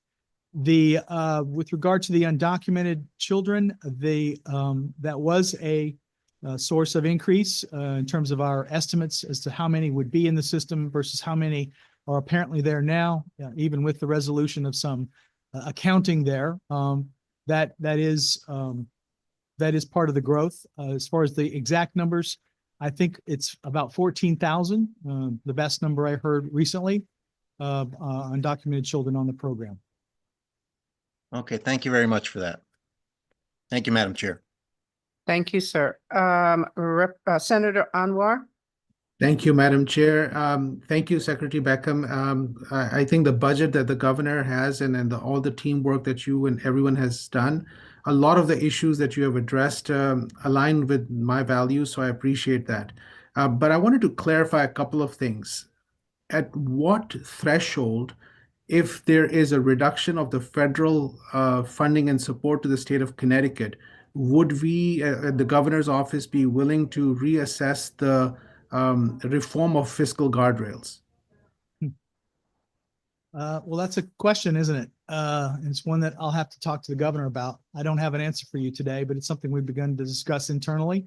But I don't have anything to report in terms of a position. It's something the governor will have to consider should we be presented with that difficult eventuality. Thank you for that. And I think we are all internally thinking about that as well. And of course, we have a number of values that are not getting fulfilled with the budget, and we feel that maybe the time is already there, but that's a conversation separate to this. The second question I have is that there is this conversation, and the budget is looking at the opioid settlement fund. Now, many of us legislators, especially the ones in public health, have somewhat of a trauma from the tobacco settlement fund not being used for tobacco-related prevention work in the past. Thankfully, it doesn't happen anymore, and thank you for that important decision that OPM has made and the governor has made. How can we protect the current fund and make sure that the OSAC continues to oversee that? Well, we're not proposing any changes to how the committee does its work. What we're proposing is consistent with the agreement that we have with the AG's office negotiated on our behalf. And there is a nexus with the opioid issue for the line items that we propose. Thank you so much for clarification. Thank you, Madam Chair. Thank you. Are there any people that did not get a first question? First set of questions? Yes, would you like? Go ahead, go right ahead. Thank you, Madam Chair. Mr. Secretary, thank you, and thank you to your staff for putting together the budget. It must have been a lot of hours of hard work. Just keep it to one question. I think the governor referenced flooding issues in his address last week. And certainly some of those issues are the result of catastrophic events, but there are also flooding issues in parts of the state as a result of aging and deteriorating infrastructure. Are there resources in this budget for cities and towns to access funding to try to repair that infrastructure before it gets to a point where it is a very, very costly remedy is needed? Yes, I would encourage you to look at the details in the capital budget, the proposed bond act. We did include a new line item this year to respond in the case of emergencies to floods and things of that nature. But our Urban Act, our Community Investment Fund, a variety of programs in the capital budget speak to that issue and are available to municipalities to use for that purpose. Great. Thank you, sir. Thank you, sir. Say hello to your father for me. He was one of the best bosses I ever had. I will. He said to say hello. Okay, the friendliness, okay. Are there any other people who had not had a chance to get a first question? Representative Nolan. How you doing, sir? Thank you I'm well. for coming before us today. Can you just talk a little bit on the corporate tax breaks and incentives? Sure. And then I got a follow-up question. The capital-based tax is part of the corporation business tax, and it is phasing out in 2 years, but we're proposing to phase it out immediately. It results in a savings to about 6,500 businesses in this state. Forgot the numbers. It's in my finance. $15 million item that saves those businesses money under the capital-based tax. The R&D tax credit exchange rate goes from 65% to 90%. That's for biotech firms. It's not a big dollar amount. It's 1.8 million, but it does provide a boost to the biotech industry that we've been trying to encourage in this state for some time. The balance of the corporate tax reform represent increases in revenue because we are getting rid of preferences that we think are undue and unjustifiable under the law. One of them is to eliminate a cap on businesses who file as a unitary filing unit. We're the only state in the union with unitary filing that has a cap on liability. We're taking that off. It will result in increased revenue to the state, as well as a limit on a current break on net operating losses for large companies with big losses. We're going to limit how much of their income they can apply those to, putting them on the same playing field as all the other companies. Apparently, there's only one or two companies that this even applies to. We are proposing to reduce the production tax credit under the film production benefit program. That's given about $1.5 billion of tax expenditures to that industry over the last 17 years. We're proposing to drop that from 30% of their expenses to 25% of their expenses. It's going to save $9 million to the general fund and $17 million in the second year. As well, we will extend for 3 more years a surcharge on the corporation business tax at 10%. That's been in effect off and on since 2003, but it's worth $48 million in the first year, $80 million in the second year. So it sounds like from what you just said that that's close to $60-70 million. The net to the general fund is 180 in the first year, 166 in the second year. And it just seems like some of the corporations or some of the big businesses that are getting that kind of relief. It just seems more conducive to put that relief into our low income and our social equity programs and things as such. So it just seems like we are continuing to give the corporate and the big businesses all these breaks, but yet we're not fulfilling. The 4 things that had increased revenue to the general fund were tax increases, effectively. They're not tax breaks. There were 2 tax breaks. One is the capital-based tax elimination, 6,500 companies. The other was the R&D credit exchange, about $1.8 million out of the general fund. So the bulk of that was getting more contribution from corporations into our general fund. And what's the other? So if that's revenue, what's the other part? Other part of what? Like you said, it's the money coming in. Yes, that's money coming into the state as a result of those changes if the General Assembly accepts our recommendations. So of that 100 million plus, how much is not revenue? It's all revenue. It's all revenue. Okay. Thank you, sir. Thank you. That was 3. Oh, sorry. That was 3. Okay. Anybody else for the first time? Anybody else for the first time? Okay. Let's go to the second round. Let's go one question at a time since Senator Austin. I want to go, thank you very much. I want to go back to the Child Care Endowment Fund. I'm really worried about the Child Care Endowment Fund, that it's making a promise to people that they're never going to see any results. That's my biggest concern with this. I'd like to understand a lot more about the detail. I see us setting up another fund balance type of account with little going out to people. And that's really where I've been. This has been bothering me since you first introduced it to Representative Walker and I when we first met. And then on the day the governor rolled it out and today. And so I'm still looking at this, seeing how does this actually get out to people? So in fiscal 26, say on June 30th or July 1, we put 300 million in. We'll have 30 million left to parse out amongst 169 or 180 school districts. And Kathy's saying no.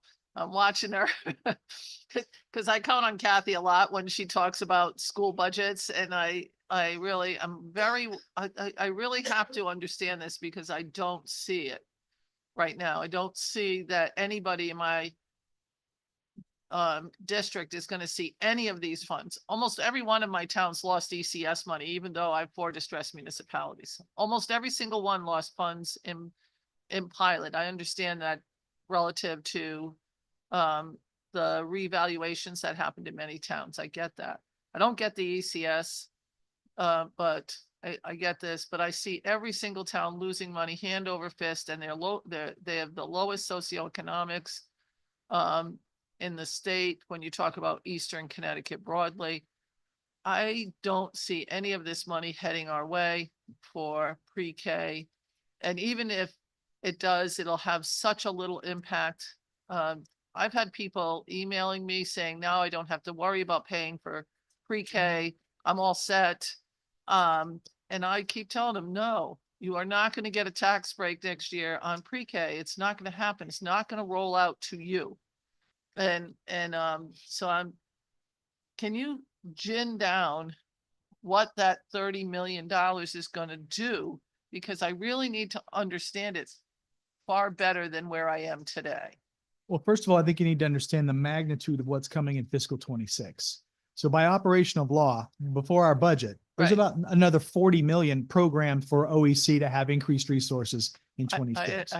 see that. We're And we already were not, we cut the number of positions last year for Care for Kids. And this won't get us back to where we were 2 years ago on Care for Kids. Then that's a worry to me. I went through all the numbers. I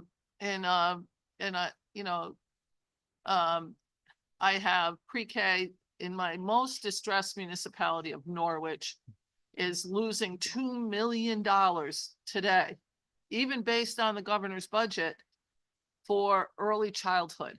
I need to know how this is going to roll out to even try to support this. It's not, I want to desperately be able to support a program that's going to fund early childhood and pre-K. But I see cut after cut after cut coming to Eastern Connecticut broadly, all 3 counties in Eastern Connecticut. And the half of the distressed municipalities are in Eastern Connecticut. And I just, my every town I know is cutting their budgets, some in the case of a full mill. It's all based on revenue from the state. Now, the car taxes I get, they're not being charged as much in car taxes. The pilot, I understand.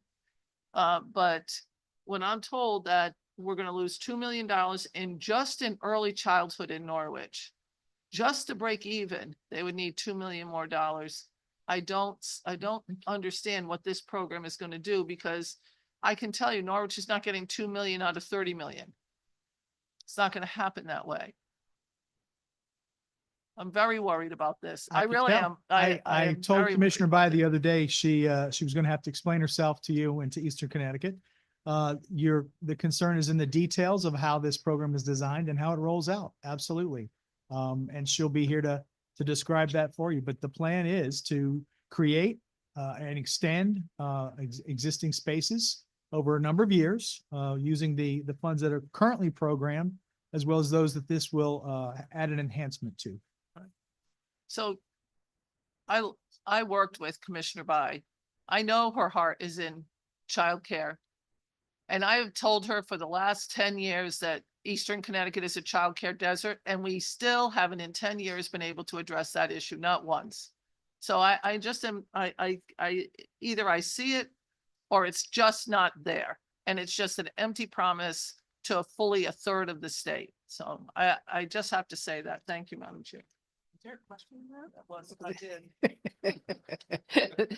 Just to also say though, in looking at the childcare proposal, I see that infant and toddlers do not get equitable representation. So that's another issue. Representative Nuccio.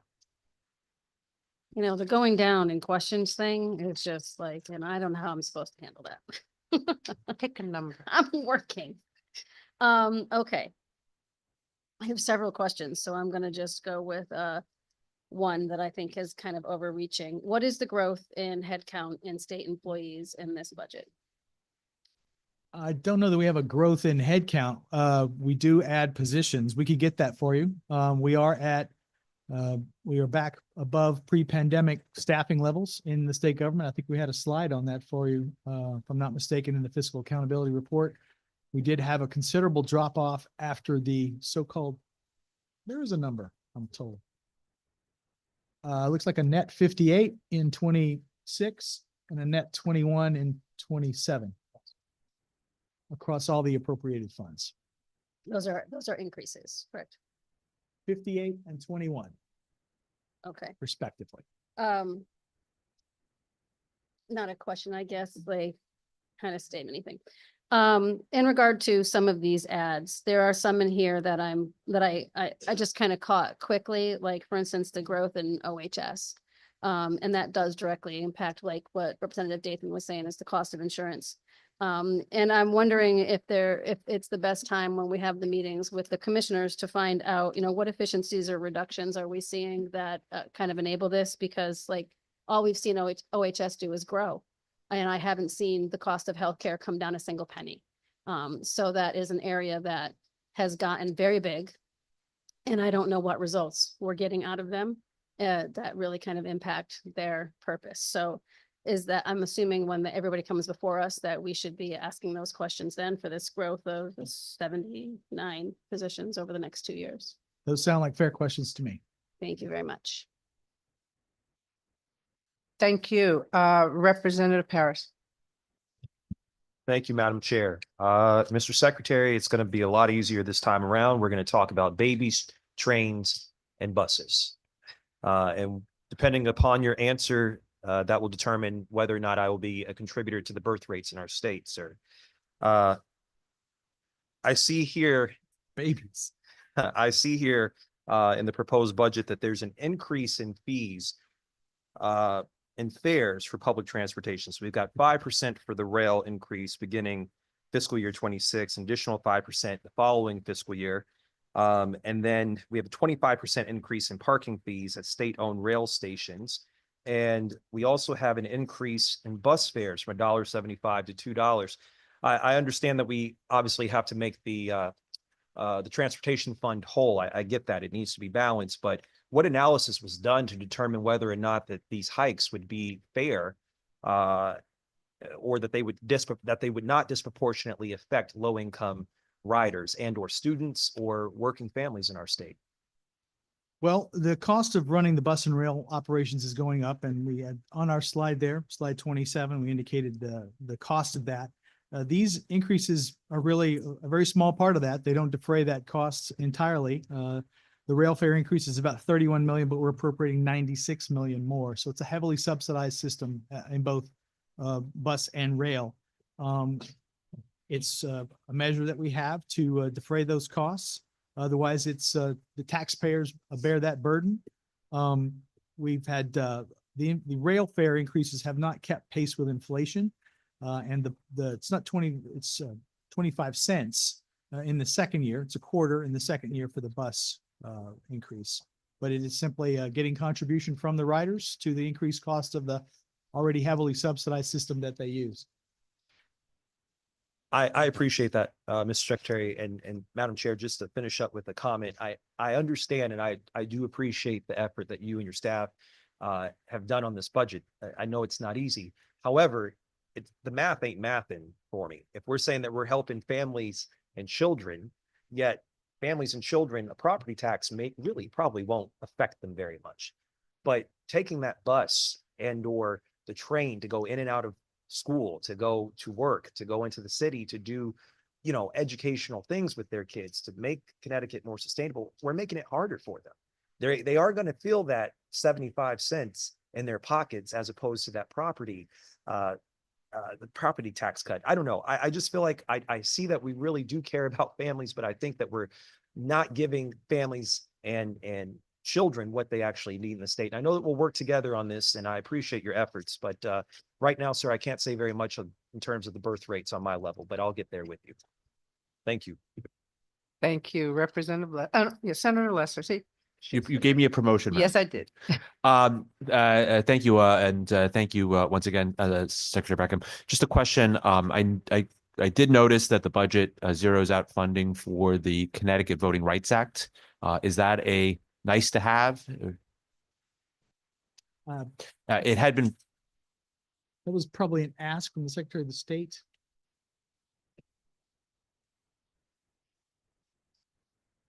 that's $1.7 million. I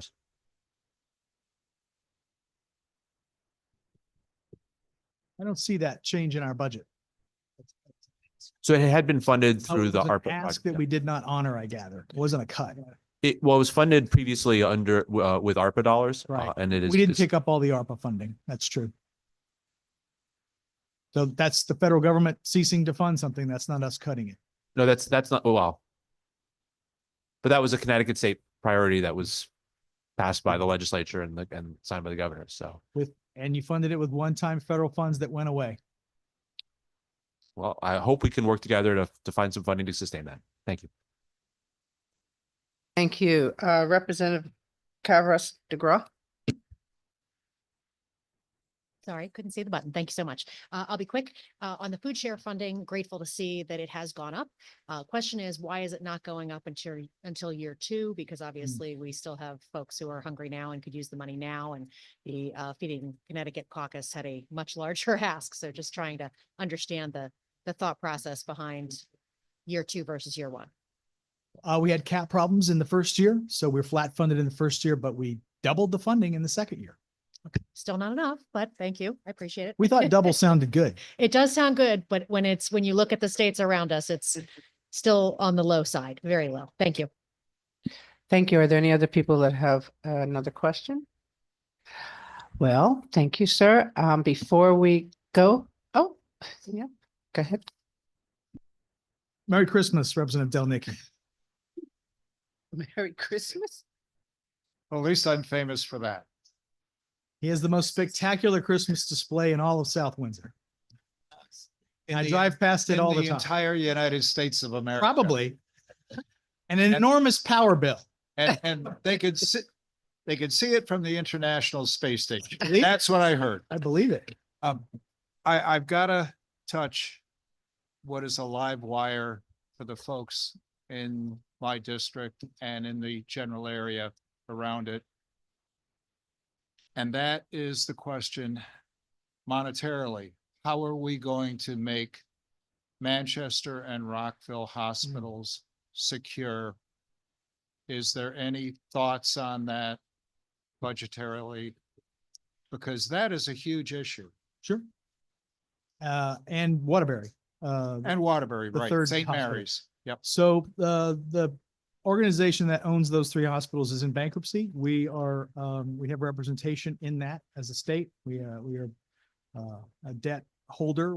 They owe taxes, as well as we have an abiding interest in the survival of those facilities. It's our hope, the governor's hope, that someone will buy them and run them appropriately and effectively and at least break even. So that's what we're hoping to see out of the bankruptcy litigation, and we are in there actively trying to affect that toward that end. Well, hope reigns eternal, but there has to be some kind of a solution a little bit above and beyond just hoping that they'll come out of bankruptcy, et cetera. Because there had been talk at one point in time in some kind of a fiscal, for lack of a better term, bailout to actually make them whole. Is there any thoughts at this point? Well, that's not on the table. It's not something I'd be enthusiastic about considering. We have a state-owned hospital as it is that doesn't break even. I'm not sure we need more. So let's see how the bankruptcy plays out. Let's see if we can get a good result there. And if there's an option down the road, we'll consider it. But that's the state of that play. Well, I appreciate your answer. Hopefully we can get some kind of solution. And I have to go back to the concept of, we have a hospital tax and we have a situation there in Manchester, Rockville, Waterbury, with those properties, those hospitals being literally, try to think of a nice way to put it, but quite frankly, could be on the chopping block. And we could lose that service in a huge area. You know, it's one thing to go to Hartford Hospital. It's another thing when you actually have a hospital in Manchester and Rockville that could provide services, but because of the dire straits they're in, there has to be a solution. And I raised that issue. I didn't see it in the budget book, obviously, but I felt I had to raise that issue and bring it to the forefront. And I thank you for you being completely candid. And I can't help it. Thank you for the accolades on the Christmas light display. Thank you, sir. Thank you for your comments, but they're negotiating that right now, so we have to sort of sit back and wait. But thank you, sir, for testifying before us for this amount of time. I just want to say that there were several things. I mean, we had plenty of things. I could have talked about a student loan program that was successful and that was shut down and zeroed out. That's a travesty. Reducing the PAC program, that's a travesty. May I There's several. respond? I'm sorry? May I respond? No, let me finish. But the main thing is that this is, and I was being lightheaded. Lightheaded, I am lightheaded. But it is a moral document. And looking at what we all have different visions of our state, but we want a document that does represent all of our state. So there are many things that have not made it into this budget that are dramatically important for all of us. And I think that the problem we have is we create these budgets in silos where we're not doing it together. Again, I don't know why everybody says because that's the way we've always done it.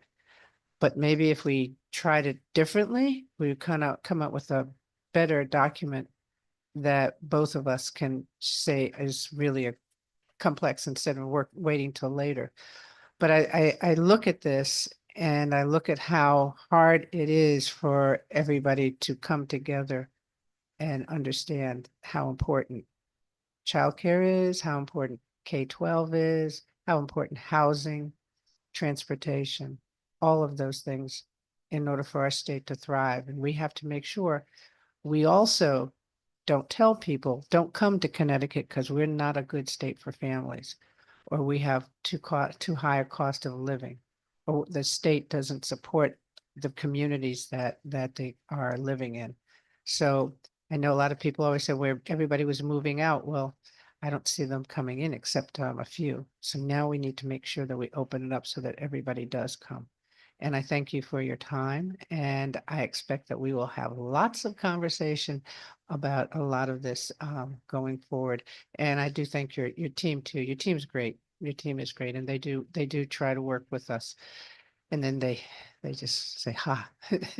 But anyhow, thank you very much. Thank you, ma'am. So I just want to tell members of the committee, Madam Administrator, when is our next meeting? Tomorrow? Yes, Madam Chair. And what are we Tomorrow, talking about? Transportation tomorrow? tomorrow morning, we talk about transportation. Yes. Tomorrow afternoon, we talk about judicial and corrections. And tomorrow evening, we hear public testimony on those two areas. So for everybody who put bills in for respective one-time or programs that they wanted to see, you must testify on the day of the committee that in the public hearing of that committee. So if you wanted some more funding for a parade or a function in your town, you should testify on the Department of Economic and Community Development. There will not be a specific additional bill. If you wanted a program for education, you would testify on the education, have your people come in on the public hearing for education for elementary and secondary education. So I want you to understand it's not going to be a separate bill, but those are the appropriate times for you all to have people come in, and please share this information with your colleagues who have put in individual bills for individual programs. We don't generally do public hearings on them, and we would encourage you to have people come in and testify at the public hearing of that particular agency. So thank you. Thank you, Jeff, for coming in today. Appreciate it. Have a nice day, everybody.